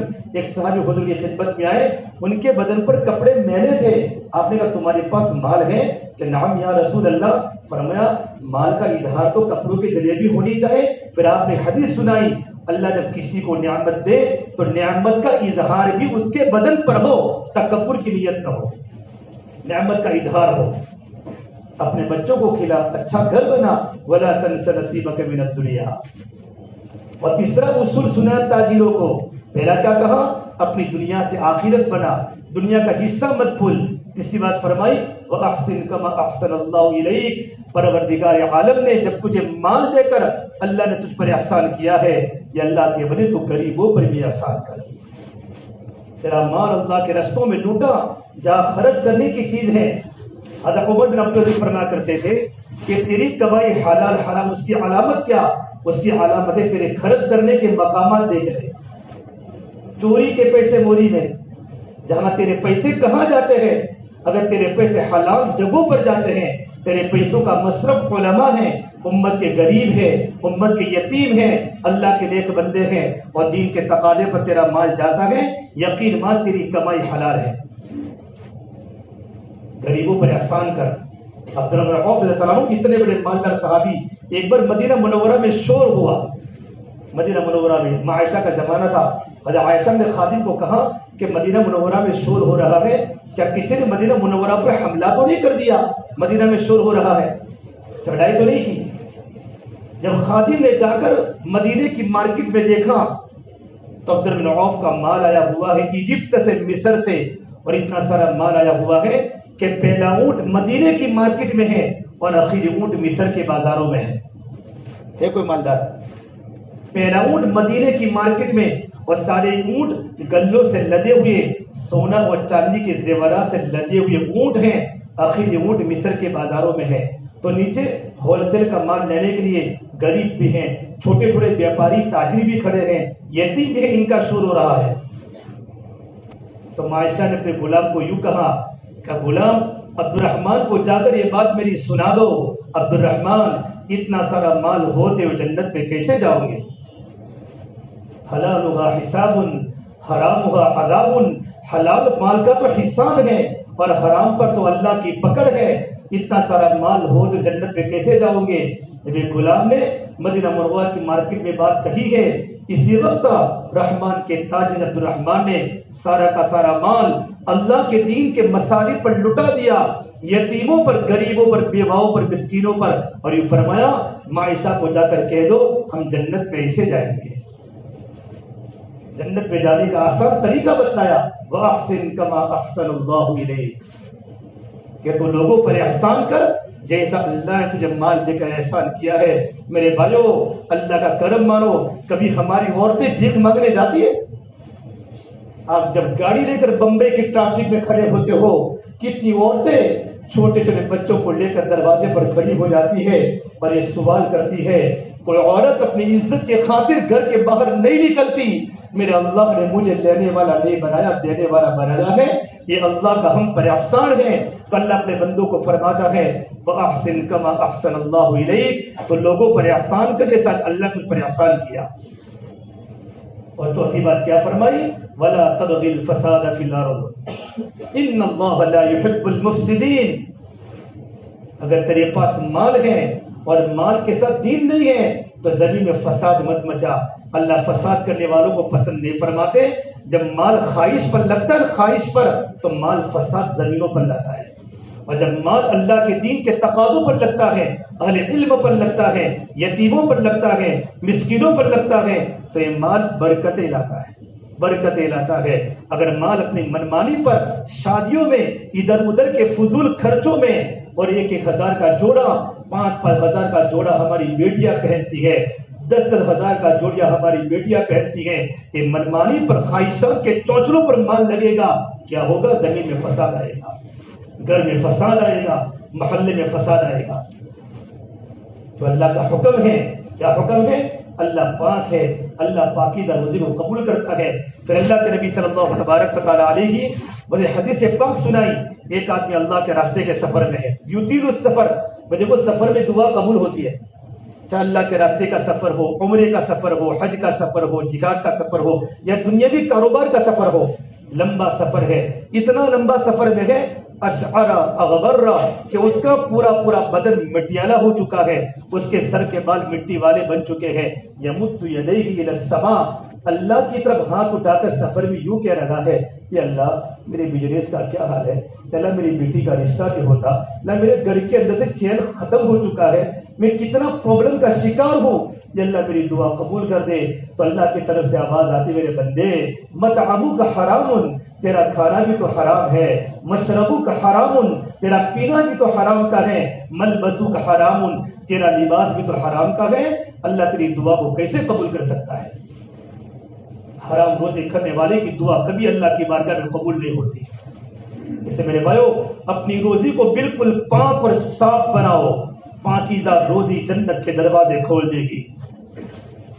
اور پانچویں بات بتائی, یہ بتا, پانچویں بات فرمائی, اگر تجارت کو کامیاب بنانا ہو نا تو کسی کو دھوکہ مت دینا. تجارت میں عیب بتا دینا, عیب بتا دینا, دھوکہ مت دینا. میرے نبی نے فرمایا من غش فلیس منا, قسمیں کھا کھا کر کسی کو دھوکہ دینا, یہ کپڑا اتنے کا ہے, یہ چیز اتنے کی ہے, فرمایا اس کا مجھ سے کوئی تعلق نہیں ہے. نماز نہ پڑھنے والوں کو آپ نے یوں نہیں کہا اس کا مجھ سے کوئی تعلق نہیں، رمضان کی روزے نہ رکھنے والے کو یوں نہیں کہا اس کا مجھ سے کوئی تعلق نہیں، آپ نے فرمایا من غش فلیس منا، جو کسی کو دھوکہ دے اس کا مجھ سے کوئی تعلق نہیں۔ آج لوگ ٹوپیاں پہنا رہے ہیں، اچھے اچھے مسلمان تاجر، ہمارا کام ہے ہماری تجارت کے ذریعے مسلمانوں کو نفع پہنچے۔ یونس بن عبید بہت بڑے ملک کے شام کے تاجر گزرے ہیں، اپنے ان کی دکان بہت بڑے کاروبار کی تھی، ان کا دو طرح کا کپڑا تھا، ایک کپڑا ان کا تھا ریشم خالص، یہ 400 کا تھا، اور ایک ریشم ناخالص، یہ 200 درہم کا تھا، اور اپنے بیٹے کو فرمایا بیٹا تو دکان پر بیٹھا ہے، یہ 400 کا ہے اور یہ 200 کا ہے، میں کئی باہر جا کر کام سے آتا ہوں، جب واپس آئے تو دیکھا ایک انسان اپنے بغل کے نیچے تھان کپڑے کا لے کر آ رہا ہے، وہ تھان دیکھا تو کپڑے کا ناخالص ریشم کا 200 والا جوڑا تھا، 200 والا تھان۔ پوچھا بھائی تو نے کتنے کا خریدا؟ کہ میں نے 400 کا خریدا۔ فرمایا 400 کا نہیں ہو سکتا، نہیں مجھے تو پروفٹ ملے گا، ہمارے علاقے میں تو 500 کا بکتا ہے۔ فرمایا نہیں میری دکان میں دکان کا مالک ہوں تو اندر چل، اور اپنے بیٹے کا بیٹے کیا تو نے اس کو 400 کا بھول سے دیا ہے یا تو نے جان بوجھ کر دیا ہے؟ کہ ابا جان اس نے 400 کہا تو اس نے میرے ہاں کہہ دیا۔ اس وقت اپنے ابا نے اپنے بیٹے کو دھتکار فرمایا یونس ہے، یونس نے کہا بیٹا تو نے 200 کا جوڑا تو نے 400 کا دے دیا، کل قیامت کے دن اللہ کے سامنے جواب دینا ہے، اے میرے بیٹے اگر اس طریقے پر تو دھوکہ دے کر کاروبار کرے گا کبھی اللہ کاروبار میں برکت نہیں دے گا۔ ایک باپ اپنے بیٹے کو تجارت سکھا رہا ہے، اس نے کہا نہیں ہمارے علاقے میں 500 کا بکتا ہے کہ بھائی تو 300 کا نفع تو وہاں سے لینا، لیکن میں نے چونکہ 200 کا 150 کا خریدا ہے تو صرف میں 50 کا ہی منافع لوں گا۔ عیب بتلانا۔ موحانی رحمۃ اللہ کے پاس ایک عورت آئی اور فرمایا یہ مجھے جوڑا خریدنا ہے، یہ کپڑے کا تھان خریدنا ہے، کپڑا بکنے کے لیے آئی کہ آپ کپڑا لے گا کتنے کا؟ کہ 100 درہم کا۔ فرمایا یہ تو اس سے مہنگا ہے، بھائی خریدنے والا یہ چاہتا ہے کہ میں کم سے کم میں خریدوں، بیچنے والا یہ چاہتا ہے کہ میں زیادہ سے زیادہ میں بیچوں۔ یہ دنیا کی تجارت مارکیٹ کے اصول ہیں، لیکن میرے نبی نے فرمایا اللہ اس آدمی کی مغفرت کرے جو بیچنے والے کا نقصان نہ کرے اور بیچنے والا کسٹمر کا نقصان نہ کرے، دونوں کے بارے میں مغفرت کا اعلان کیا۔ تو کہا آپ 200 کا کہیں 200 کے بھی اوپر کا ہے تو تم اپنے شوہر کو بلا کے لے آؤ، تم کو کپڑے کے علم کا پتہ نہیں ہے۔ اپنے شوہر کو بلا کر لے آئے، شوہر نے کہا امام صاحب 200 کا کہ نہیں تمہارا کپڑا اس سے بھی مہنگا ہے، 400 درہم امام صاحب میں کپڑا خریدا ہے اور 400 درہم چاندی کے سکے ہوتے، نوٹیں نہیں ہوتی۔ اتنے بڑے عالم اور اتنے بڑے کاروبار، سری سقطی رحمۃ اللہ علیہ کتنے بڑے بزرگ جنید بغدادی کے پیر ہیں اور بہت بڑے بزنس مین تھے۔ ہمارے علماء تجارت کرے، ہمارے علماء کاروبار کرے، بڑے بڑے صدیق اکبر کپڑوں کے تاجر تھے، عمر فاروق کپڑوں کے تاجر تھے، تاکہ تجارت کے مسائل امت کے سامنے آوے جو کتاب البیوع میں ہم نے پڑھا ہے۔ بڑے بڑے علماء بڑے بڑے تاجر ہیں، صدیق اکبر کتنے بڑے تاجر کپڑوں کے تاجر تھے۔ تو سری سقطی رحمۃ اللہ علیہ انہوں نے جو خریدے 40 درہم میں جو خریدے، اور عمر بن حفص بہت بڑے بغداد کے تاجر ان کی دکان پر آئے اور کہا جو مجھے لینے تمہارے پاس ہے، ابھی مارکیٹ میں اس کا بھاؤ اچانک 90 روپیہ ہو چکے، 90 درہم، تو میں آپ کے پاس سے 94 میں خریدنا چاہتا ہوں۔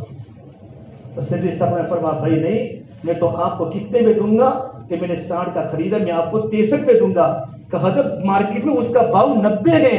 فرمایا میں نے حضور نے یہ بات میں نے سنی ہے، اگر عثمان ذوالنورین کی بات فرمائی تو عثمان اگر تو کاروبار میں کامیابی چاہتا ہے تو نفع کم لینا، مال زیادہ بیچنا، میں نفع کم ہی لوں گا کیونکہ میں نے 60 میں خریدا ہے تو میں 63 ہی لوں گا۔ ایسی تجارتیں دنیا میں تھی کہ مسلمان تاجر تجارت کے اصول سیکھے۔ تو وہ حفصہ نے اس وقت میرے بھائی ان کے پاس سے خریدا ہے۔ امام صاحب رحمۃ اللہ علیہ کی دکان مغرب کے وقت بند ہوتی تھی، ایک بار عصر کے دکان کو بند کر کے جانے لگے تو کسی حضرت دکان تو مغرب کے وقت بند ہوتی ہے، آپ اتنی جلدی دکان بند کر کے جا رہے ہیں؟ فرمایا آج آسمان پر بادل ہے، وہ زمانہ لائٹوں کا زمانہ نہیں تھا، آج آسمان پر بادل ہے اور بادل کی وجہ سے کبھی ایسا نہ ہو کوئی گاہک خراب کوالٹی کو اچھی کوالٹی سمجھ کر کپڑا نہ خرید ڈالے، اسے میری دکان کو تالا لگا دیا ہے۔ یہ اللہ کا ڈر تھا، زندگی میں تقویٰ تھا کہ اللہ کے سامنے زندگی کا جواب دینا ہے۔ آج میرے بھائیو ہم دکانوں میں ایسی لائٹیں لگاتے ہیں کہ آنے والے لوگ بھی دھوکہ کھا جاتے ہیں۔ کہ خراب چیز بھی اچھی دکھتی ہے. پھر چھٹی بات بتائی کہ اگر تجارت میں کامیابی بتانا ہے تو ہمیشہ عیب کو کھول کے بتانا، اس میں عیب ہے. عیب کو کبھی چھپانا مت. جو عیب کو چھپائے گا وہ کبھی کامیاب نہیں ہو سکتا. لیکن میرے بھائیو، یہ ساری کی ساری زندگی میں باتیں کب پیدا ہوگی؟ کہ ہمارا تعلق اللہ سے مضبوط ہوگا، ہمارا ایمان مضبوط ہوگا کہ زندگی میں حلال روزی کھاؤ. کبھی اپنے اولادوں کو حرام کا لقمہ مت کھلانا.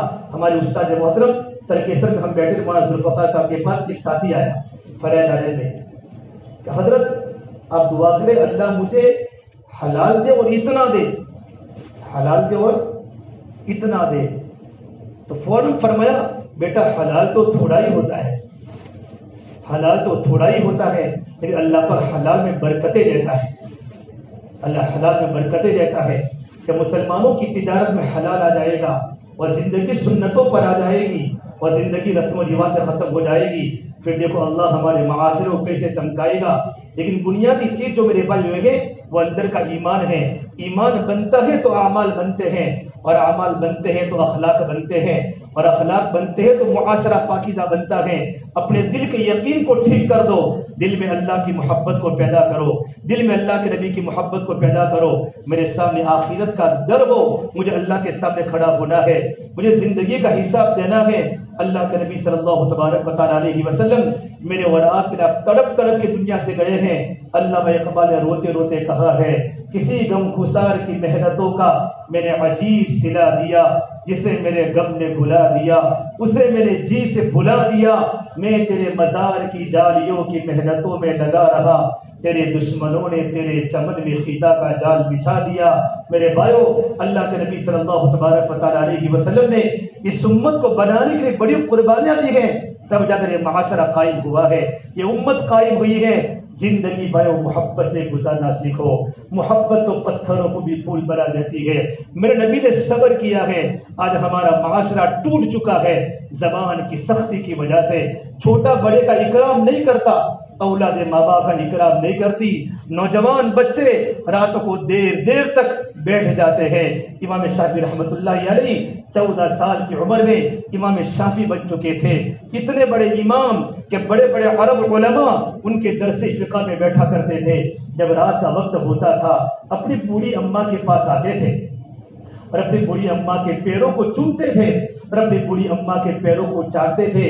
ان کی بوڑھی ماں فرماتے میرے بیٹے امام شافعی انت امام العرب والعجم، تو عرب کا بھی امام ہے، تو عجم کا بھی امام ہے، پر اتنا بڑا مقام دنیا میں عالم عرب میں ہے، میرے بیٹے تو میرے پیروں کو چومتا ہے.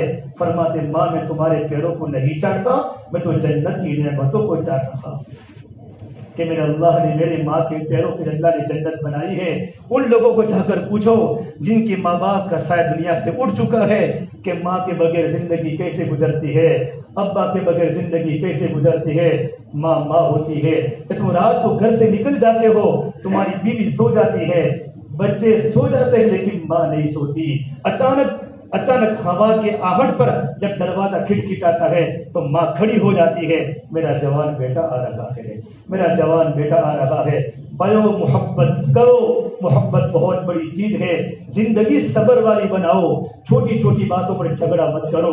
ماں اپنے بیٹے کا اکرام کرے، اپنے بچوں کی تربیت کرو. میرا بیٹا کہاں جا رہا ہے، میری جوان لڑکی کہاں جا رہی ہے، میرے بیٹے کے دوست کون ہیں، میری بیٹے کی سہیلیاں کون ہیں. چمن کے تخت پر جس دم شہ گل کا تجمل تھا، ہزاروں بلبلوں کی فوج تھی، ایک شور تھا گل تھا. جب آئے دن خزاں کے کچھ نہ تھا جوز خار گلشن میں، بنا تھا باغبا رو رو، یہاں گنچا یہاں گل تھا. میرے اور آپ کی حالت اس چمن کی طرح ہو چکی ہے جس چمن کا مالی گھر جا کے سو گیا ہو، چمن خشک بن چکا ہو، چمن کے پھل کو کوئی چرا کے لے گیا، چمن کے پھول مرجھا گئے اور چمن کی پتیاں سوکھ گئی، چمن کا باغبا سو رہا ہے. میرے اور آپ کی حالت ایسی ہو چکی ہے. میرے بیٹے کہاں جا رہے ہیں، میری بیٹیاں کہاں جا رہی ہیں. ادھر ادھر کی بات نہ کر، بتا قافلہ کیوں لوٹا، مجھے رہزنوں سے گلا نہیں، تیری رہبری کا سوال ہے. ہم ہی تو بچوں کے رہبر ہیں، ہمیں اپنے بیٹوں کی فکر نہیں تو ہماری بیٹوں کی فکر کون کرے گا. اپنے گھر میں ماحول بناؤ، اپنے گھر میں دینی فضا بناؤ. بچوں کو بد اخلاقی سے بات مت کرو.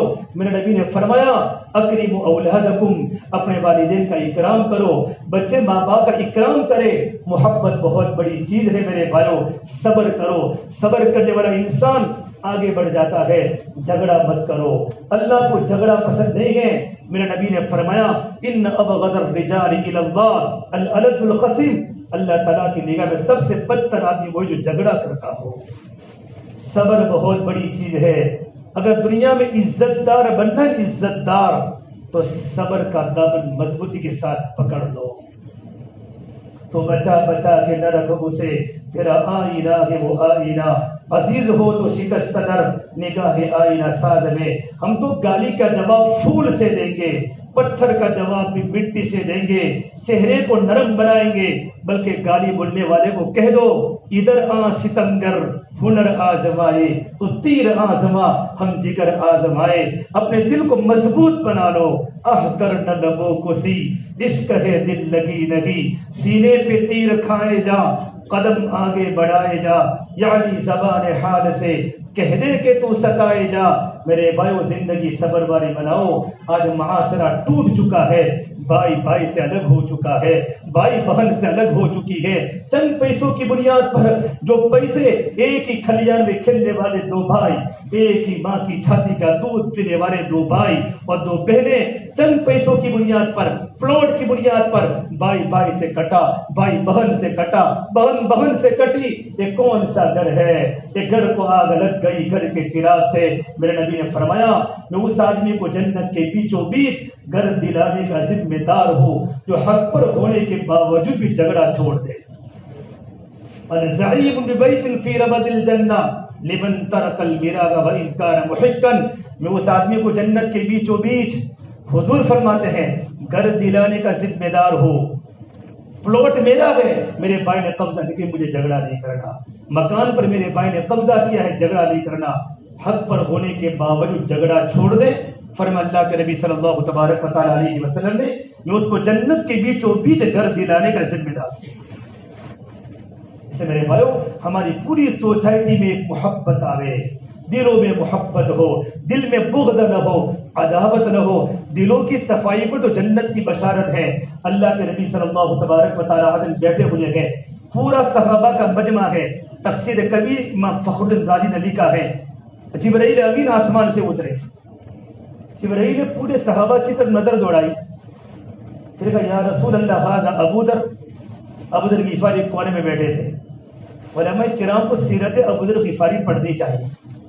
اس کتاب کے پڑھنے سے دنیا کی بے رغبتی پیدا ہوتی ہے. ابو ذر غفاری بیٹھے تھے کونے میں.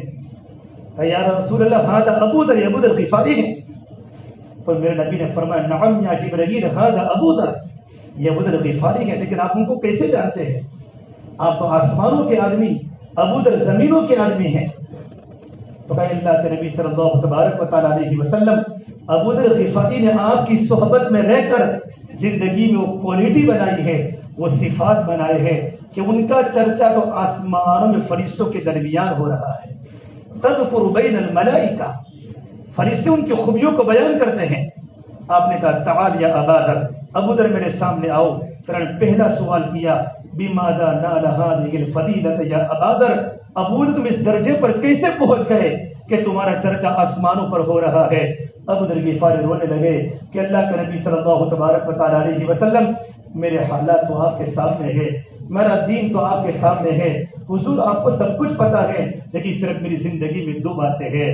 ایک تو فرمایا لیس فی قلبی غش لاحد، میرے دل میں کسی کے بارے میں کینہ نہیں ہے، کپٹ نہیں ہے، میرا دل ہر ایک کے بارے میں صاف ہے. نمبر دو لا احسد حسدا، میں کسی پر حسد نہیں کرتا. کسی کے علم کو دیکھ کر، کسی کی بلڈنگ کو دیکھ کر، کسی کے بزنس کو دیکھ کر میں عرشا نہیں کرتا، حسد نہیں کرتا. اللہ کے نبی صلی اللہ تبارک و تعالی علیہ وسلم فرمایا ابو ذر کھڑے ہو جاؤ. پھر آپ نے ابو ذر غفاری کی پیشانی پر بوسہ دیا کہ ابو ذر یہ صفات بہت کم لوگوں کی زندگی میں آ سکتے ہیں. اس سے میرے بھائیو اپنے گھر کے ماحول کو ایسا بناؤ ہمارا دل ہر ایک کے بارے میں پاک ہو جائے، زندگی سنتوں کے مطابق گزارو. معلیٰ صاحب فرماتے تھے چھوٹی چھوٹی سنتوں پر عمل کرو گے بڑی بڑی سنتوں پر عمل کرنا آسان ہوگا. شادیوں میں رسم کو ختم کرو، منگنی میں رسموں کو ختم کرو، ولیموں میں رسموں کو ختم کرو، شادیوں کو سستی بناؤ. بھائی پیسہ اللہ نے دیا ہے غریبوں پر لٹاؤ، اللہ آخرت میں جواب دینا ہے. زندگی موت کا بھروسہ نہیں ہے. ارے مٹ جانے والی بھی کوئی سلطنت ہوتی ہے، ڈوب جانے والا بھی کوئی عروج ہوتا ہے. جس زندگی کو موت کھا جائے وہ بھی کوئی زندگی ہے، جس جوانی کو بوڑھاپا کھا لے وہ بھی کوئی جوانی ہے. جس مال پہ فقر کا ڈر ہو وہ بھی کوئی مال ہے.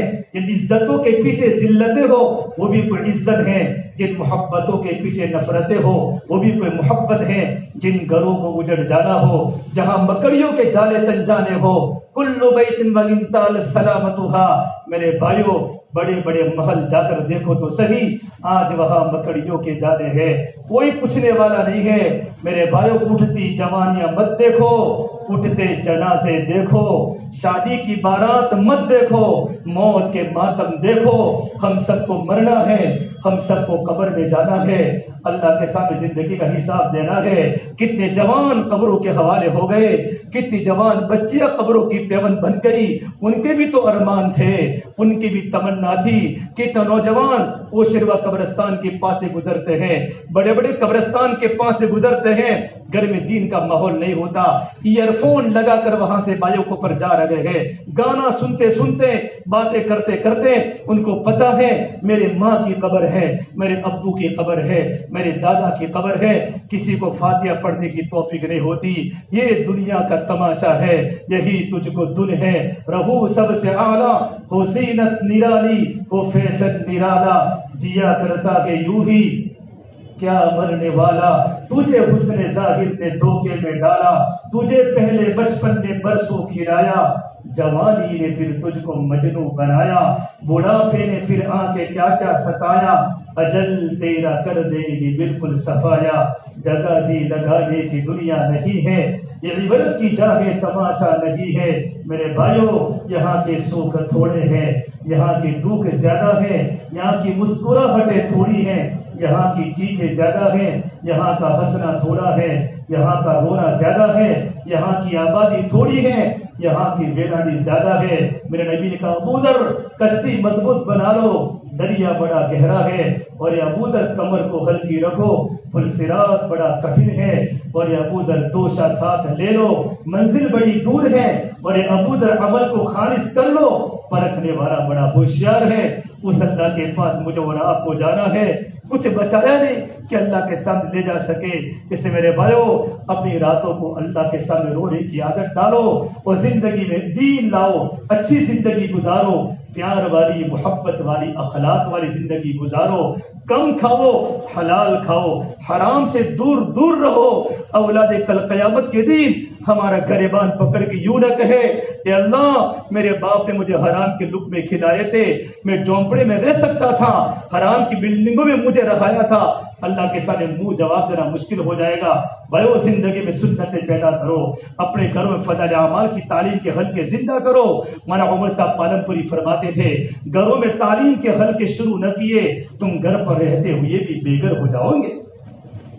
تمہاری اولادیں یہود و نصارہ کے جو کام ہوتے ہیں تمہارے گھروں میں ہوں گے، تمہیں پتہ بھی نہیں ہوگا. اپنے بچوں کی موبائل کو چیک کرو، اور میرے نوجوانوں، ماں باپ کی خدمت کرو. ہمارا پورا سوسائٹی میں کوئی انسان بے نمازی نہ ہو، کوئی گھر پر نماز پڑھنے والا نہ بنے، کوئی گالی بولنے والا نہ بنے. لوگ ہماری سوسائٹی کی مثال دے کہ سچوں کو دیکھنا ہو تو گلشن کالونی میں چلے جاؤ، ارے نمازیوں کو دیکھنا ہو گلشن کالونی میں چلے جاؤ، عورتوں کا پردہ دیکھنا ہو گلشن کالونی میں چلے جاؤ، ارے بزنس مین بڑے بڑے تاجروں کو دیکھنا ہو کہ جن کی تجارت میں سچائی ہو، امانت دار ہو، لوگوں کے ساتھ خیر خائی کا معاملہ ہو، کم نفع ہو، مال زیادہ بیچتے ہو، گلشن کالونی میں چلے جاؤ. یہ سوسائٹی چھوٹی ہے، ایک مثال بن سکتی ہے. ہم نبی والی زندگی اپنے یہاں لا سکتے ہیں، نبی والا معاشرہ اپنے یہاں لا سکتے ہیں. اس سے میرے بھائیوں محنت کرنی پڑے گی، آپ کو معاشرے کے لیے بیٹھنا پڑے گا، سوچنا پڑے گا. ہمارے بڑے کتنا روتے ہیں، کتنا تڑپتے ہیں. مولانا عبد الرحمان صاحب کھریا سروی آپ بھی بیچارے بستر مرگ پر ہے، کتنا تڑپتے ہیں، کتنا تڑپتے ہیں.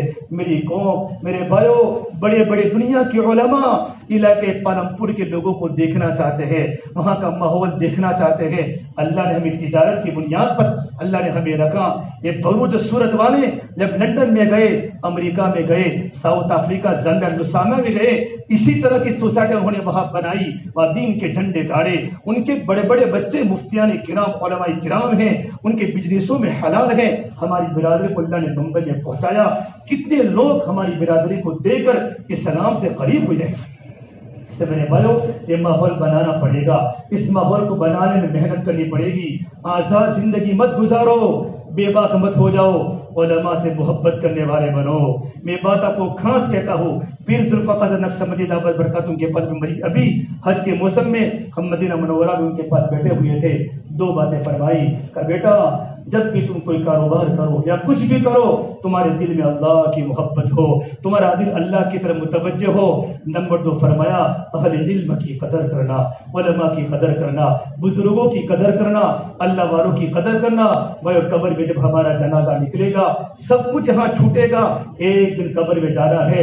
ہم نے بڑے بڑے پلان بنائے ہیں، ہم قبر کے پلاٹ کی تیاری کریں کہ میں نے قبر کے پلاٹ کی کیا تیاری کی ہے، مجھے اللہ کے سامنے کھڑا ہونا ہے۔ پر ایک بات یاد رکھنا، من عمل صالحا فلنفسی، جس نے نیکی کی ہے اس کو نیکی کا نفع اس کو آخرت میں ملے گا، دنیا میں ملے گا۔ ومن اساء فعلیہا، جنہوں نے برا کیا ہے اس کا انجام اس کو دنیا کے اندر بھی بھگتنا ہے اور آخرت کے اندر بھی بھگتنا ہے۔ وما ربک بظلام للعبید، آپ کا رب اپنے بندوں پر ظلم نہیں کرتا۔ کیا تمہیں دنیا کے حالات کا پتہ نہیں ہے؟ ہر جگہ خون ہی خون ہے، ہر جگہ آگ ہی آگ ہے۔ کیا مرکو کا زلزلہ ہم بھول گئے؟ کتنوں کے گھر بے گھر ہو گئے، بیٹی کے سامنے باپ کا جنازہ، بچوں کے سامنے ماں کا جنازہ، جوان بھائی کے سامنے بہن کا جنازہ۔ وہ اللہ ہمارے ساتھ بھی ہے۔ اس سے میرے بھائیو ایسے حالات میں ہم بے باک زندگی نہ گزارے۔ کچھ کر کے یہ سورہ نوح پڑھی جاتی ہے، ہم درد سے پڑھے۔ اس میں سورہ نوح پورا کھولا ہے، نوح علیہ السلام کے پورے تذکرے کو بیان کیا ہے۔ اللہ کے عذاب کو ٹالنے والا عمل ہے۔ اپنی انفرادی زندگی کو پاک کر کے کبھی مصلی پر بیٹھو میرے بھائیو۔ یہ ہمارے نوجوان بچے اپنے گھروں میں مصلی بچھاوے، بستر ہمیں کٹے، گرمی کے موسم میں ایئر کنڈیشن کمرے میں سوئے ہیں، رات کے 4 بج جاوے، اب میرے اللہ نے مجھے بلایا ہے، وضو کیا اور 2 رکعت نماز پڑھ کے اللہ سے مانگا، تتجافا جنوبہم عن المضاجع یدعون ربہم خوفا وطمعا۔ کہاں گئے وہ نوجوان جن کے پہلو بستروں سے جدا رہتے ہیں؟ وہ اللہ کو پکارتے ہیں، اللہ کو پکارتے ہیں، امید کے ساتھ بھی، ڈر کے ساتھ بھی۔ اسے میرے بھائیو اپنی تنہائیوں کو ضرور پاک کرنا اور اللہ سے توبہ کرنا۔ اللہ بڑا غفور رحیم ہے، اور اللہ کے دین کی محنت کرو، اللہ کے راستے میں نکلو، ہماری قربانی زندہ ہو۔ میرا عمر صاحب پالمپوری فرماتے تھے، بلند اپنے اخلاق کرتا چلا جا، زمانے کے دلوں میں اترتا چلا جا، ادھر زخم پہ زخم کھاتا چلا جا، ادھر سارے عالم پہ چھاتا چلا جا، دنیا تجھ کو یاد کر کر کے روے تو دنیا سے مسکراتا چلا جا۔ کہ تیری قربانی کو دیکھ لوگ اپنے آنکھوں سے آنسو بہاتے ہو۔ مولانا شریف صاحب تاجپوری وڈالے کے شیخ الحدیث کا انتقال ہوا، میں جنازے میں موجود تھا۔ 35 سال تک کبھی گھر پر عید نہیں کی۔ ان کے بیٹوں نے فرمایا لاک ڈاؤن کے زمانے میں جب وہ بیمار ہوئے، گھر پر تھے، بستی میں سے محنت فرمائی۔ جب ان کو کورونا ہوا ہے، جب ان کو جموں سے لے جایا گیا تو 2 نمازوں کے درمیان گشت کا دین تھا، پورے گاؤں کی پوری بستی موجود تھی، صرف 2 لوگ ہمت نگر گئے ہوئے تھے۔ مولانا کا انتقال ہوا، ان کے جنازے پر ایڈر کے نوجوان اور بڈالی کے نوجوان ایک بانس پر ہاتھ رکھ کے روتے تھے، مولانا تم کہاں چلے گئے؟ تمہاری برکت سے ہمارے چہروں پر داڑھی آئی ہے، ہمارے اوپر سروں پر ٹوپی آئی ہے، مولانا ہم تو شرابی تھے، تم نے ہماری زندگی کو پلٹ دیا۔ میرے بھائیو محنت کرنے والے بنو۔ معاشرہ کی جماعت بیٹھتی ہے، ہماری تبلیغی جماعت بیٹھتی ہے، سارا ایک ہی کام ہے، ایک امر بالمعروف تبلیغ میں ہے یا نہی عن المنکر ہے، دونوں کو مل کر تبلیغ مکمل ہوتی ہے۔ کام کروں گے لوگ ہمیں یاد کریں گے، مرنا تو ہے، ہم اس طرح نہ مرے باج بن کے کو ہمیں یاد کرنے والا نہ ہو، ہمارے جانے پر پوری دنیا رو رہی ہو۔ اس سے میرے بھائیو ہم اللہ کا تعلق مضبوط کر دے۔ جب تار اللہ سے جڑ گیا، اللہ کا تعلق جب جڑ گیا، پھر دیکھو کیسا اللہ ہماری مدد کرتا ہے. اللہ مجھے بھی عمل کی توفیق دے, اللہ آپ کو بھی عمل کی توفیق دے. اللہ ہم تمام کو محبت کے ساتھ, اللہ تعالیٰ شفقت کے ساتھ, پیار کے ساتھ, اہل علم کی قدر کے ساتھ, مدرسے کی اہمیت کے ساتھ, اللہ والوں کی صحبت کے ساتھ زندگی گزارنے کی اللہ پاک ہمیں توفیق عطا فرمائے.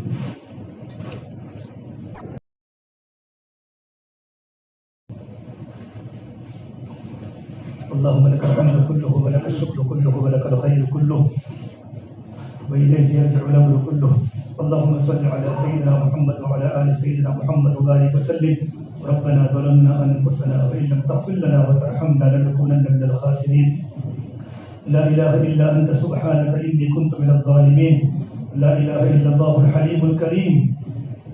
سبحان الله رب العرش العظيم والحمد لله رب العالمين. نسألك موجبات رحمتك وعزائم مغفرتك والغنيمة من كل بر والسلامة من كل إثم.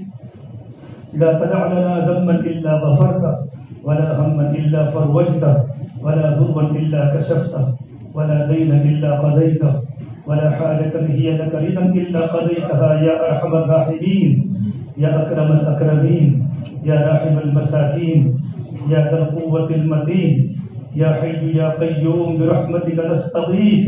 أصلح لنا شأننا كله ولا تكلنا إلى أنفسنا طرفة عين.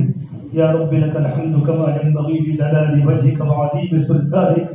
ربنا آتنا في الدنيا حسنة وفي الآخرة حسنة وقنا عذاب النار. یا اللہ ہمارے گناہوں کو معاف فرما. یا اللہ ہم گنہگار ہیں, ہم خطا کار ہیں, ہم بڑے مجرم ہیں, بڑے پاپی ہیں. سارے گناہوں کا علم مولا تیرے پاس ہے. یا اللہ تو ہم سب کو معاف فرما دے. یا اللہ ہم گناہ کرتے رہے تو ہمیں کھانا کھلاتا رہا, ہم گناہ کرتے رہے تو ہماری تجارت کو بڑھاتا رہا, ہم گناہ کرتے رہے تو ہمیں نعمتیں دیتا رہا. یا اللہ تو نے نعمت دینے میں کوئی کسر نہیں چھوڑی, ہم نے گناہ کرنے میں کوئی کسر نہیں چھوڑی. پروردگار عالم ہمیں معاف فرما دے. یا اللہ ہماری آنکھیں بھی گندی ہیں, ہماری زبان بھی گندی ہے, ہمارے کان بھی گندے ہیں, ہمارا پورا وجود تیری نافرمانی میں پھنسا ہوا ہے. یا اللہ تجھے سب کچھ پتا ہے ہماری راتیں کیسی گزرتی ہیں, ہمارے دن کیسے گزرتے گئے. اے زمین و آسمان کے پیدا کرنے والے اللہ ہمیں معاف فرما دے. میرے مولا اگر تو نے ہمیں معاف نہیں کیا کون ہمارا معبود ہے. ایک خوبصورت چادر والے ہم پر رحمت کی چادر پھیلا دے. ہم کمزور ہیں مولا لیکن تیرے بندے ہیں. عبادات بھی کمزور ہے, ایمان بھی کمزور ہے, اخلاق تو بڑے کمزور ہے, معاملات تو بڑے گڑبڑ ہے, معاشرہ دن بدن تنزلی پر جا لگا ہے, عورتیں بے قابو ہو گئی ہیں, نوجوان غلط چیزوں کی عادی بن گئے ہیں. میرے مولا ہماری جوان بچیوں کی, جوان بچوں کی عزت کی حفاظت فرما. چاروں طرف گناہوں کا ماحول ہے, چاروں طرف زہریلی فضا ہے, ہمارے بچوں کی ایمان کی حفاظت فرما دے. گھر گھر میں مولا نہیں, جیب میں گناہوں کے اسباب آ چکے ہیں, ان کا استعمال صحیح کرنے والا بنا دے. میرے مولا دنیا چھوڑ کر تیرے پاس آنا ہے. ایک نہ ایک دن تو ہمارا جنازہ اٹھے گا. مخمل میں سونے والے بھی جائیں گے, چٹائیوں پر سونے والے بھی جائیں گے, جھونپڑے میں رہنے والے بھی قبر میں جائیں گے, بڑے بڑے بنگلوں میں رہنے والے بھی قبر میں. جانا تو ہر ایک کو مٹی میں ہے, لیکن قبر میں کیا ہوگا تو ہی جانتا ہے. ایک نماز سرے جو تیرے سامنے پیش کر سکے, ایک روزہ ساری جو تیرے سامنے پیش کر سکے. زندگی ریا شہرت سے بھری ہوئی ہے, مولا ہمیں معاف فرما دے. اخلاص کی دولت سے مالا مال فرما دے, اخلاص کی دولت سے مالا مال فرما دے. یہ پورا مجمع تیرے سامنے بیٹھا ہے, اس برادری کے پیچھے تیرے نیک بندے نے کیا قربانیاں دی ہیں. مولا ہمارے یہاں تو کچھ بھی نہیں تھا, ہم تو بالکل جاہل تھے, بالکل ان پڑھ تھے, ہمارے عقیدے بھی گندے تھے. تیرے نیک بندوں نے ہم پر محنت فرمائی اور تو نے ہمیں دنیا میں چمکایا. مولا تو نے کہاں سے کہاں پہنچایا. اے اللہ ہمارے کاروبار کی تجارت کی حفاظت فرما دے، خوب ترقی عطا فرما دے، حلال روزی عطا فرما دے، حرام کے لقموں سے ہم سب کو بچا دے، شک والے لقموں سے ہم سب کو بچا دے، ہر ایک پریشان کی پریشانی کو دور فرما دے، ہر مقروض کے قرض کو غیب سے آسانی سے پورا فرما دے، بے روزگار کو حق حلال کی روزی عطا فرما دے، بے نمازی کو نماز کی توفیق عطا فرما دے، یا اللہ پوری امت کی پوری مغفرت فرما دے، پوری امت کی پوری مغفرت فرما دے، پوری امت کی پوری مغفرت فرما دے، یا اللہ ہمارے مردوں کو بھی قبول فرما، ہمارے مستورات کو بھی قبول فرما، مرحومین کی قبروں کو نور سے منور فرما، امت میں جہاں جہاں مسلمان رہتے ہیں ان مسلمانوں کی پوری حفاظت فرما، مستقبل کے حالات کو تابناک بنا، ہمیں تیرا کلمہ پڑھا ہے، ہم تیری کی مدد کے منتظر ہیں، انہیں قرآن میں جگہ جگہ پر کہا ہے لا تخافوا ولا تحزنوا وانتم الاعلون ان کنتم مؤمنین، اگر تم مومن ہو ڈرنے کی ضرورت نہیں ہے، تم ہی سر بلند رہو گے، مولا ہمارے ایمان کو اتنا مضبوط بنا دے ہم زندگیاں ہماری سر بلند ہو جائے، میرے مولا آنے والے حالات پور خطر لگ رہے ہمیں، لیکن تو جانتا ہے اللہ آنے والی ہوائیں اچھی بنا دے، آنے والی ہوائیں اچھی بنا دے، ہمارے نوجوانوں کو دیندار بنا دے، تیرا جس قوم کا نوجوان دیندار ہوتا ہے اس قوم کا مستقبل تابناک ہوتا ہے، ہمارے بچیوں کی عزتوں کی حفاظت فرما دے، پردے کی پابند بنا دے، گھر گھر میں دین کو زندہ فرما دے، گھر گھر میں دین کو داخل فرما دے، یا اللہ ہمارے علماء کی حفاظت فرما دے، اے اللہ والوں کی حفاظت فرما دے، مکاتب قرآنیہ مدارس اسلامیہ دینی مراکز خانقاہیں اے اللہ جہاں جہاں بھی ہے کتابوں کے لکھنے والے علماء، میرا سمجھانے والے علماء، سمجھنے والے علماء، دین کی محنت کرنے والے ہمارے دعوت کے ساتھی، ان تمام کی پوری حفاظت فرما دے، دین کے ٹھیوں کی حفاظت فرما دے، پوری امت کی مغفرت فرما دے، کام کرنے والوں میں جوڑ اور محبت پیدا فرما دے، اجتماعی امت پیدا فرما دے، آپس میں اجتماعیت پیدا فرما دے، دعوت کی برکت ہمیں عطا فرما دے، مزاج میں جاگنا میں عطا فرما دے، یا اللہ اے میرے مولا تیرے بندے جمعہ کے دین کی نسبت پر یہاں جمع ہوتے ہیں، اے اللہ معاشرے کے بارے میں سوچتے ہیں، اے اللہ ان کے جوڑ کو قبول فرما، ان کی فکروں میں ہمت عطا فرما، ہر ایک کو اس مشورے میں شریک ہونے والا بنا دے، کام تو اللہ تو ہی دے گا، کام تو ہی دے گا، لیکن ان فکروں کے جمع ہونے پر اللہ تو بڑی مددیں کرتا ہے، نہ معلوم کتنوں کے گھر بن گئے، کتنوں کی زندگیاں اس مشورے کی برکت سے بن گئی، اے میرے مولا دین کی محنت کو لے کر عالم کے چپے چپے میں جانے والا بنا دے، قربانی گھر گھر میں زندہ فرما دے، اللہ دعوت کی محنت کی عظمت دلوں میں پیدا فرما دے، دیر کے لیے دور کے لیے قبول فرما دے، اللہ ہماری دعاؤں کو اپنے فضل و کرم سے تیرے حبیب محمد مصطفیٰ صلی اللہ تبارک علیہ وسلم کی طفیل ہم سب گنہگاروں کی دعاؤں کو رب العالمین بارگاہ میں قبول فرما دے۔ اللهم إنا نسألك من خير ما سألك منه نبيك محمد صلى الله عليه وسلم ونعوذ بك من شر ما استعاذك منه نبيك محمد صلى الله عليه وسلم وأنت المستعان وعليك البلاغ ولا حول ولا قوة إلا بالله العلي العظيم ربنا تقبل منا إنك أنت السميع العليم وصلى الله تعالى على خير خلقه محمد وعلى آله وصحبه أجمعين برحمتك يا أرحم الراحمين.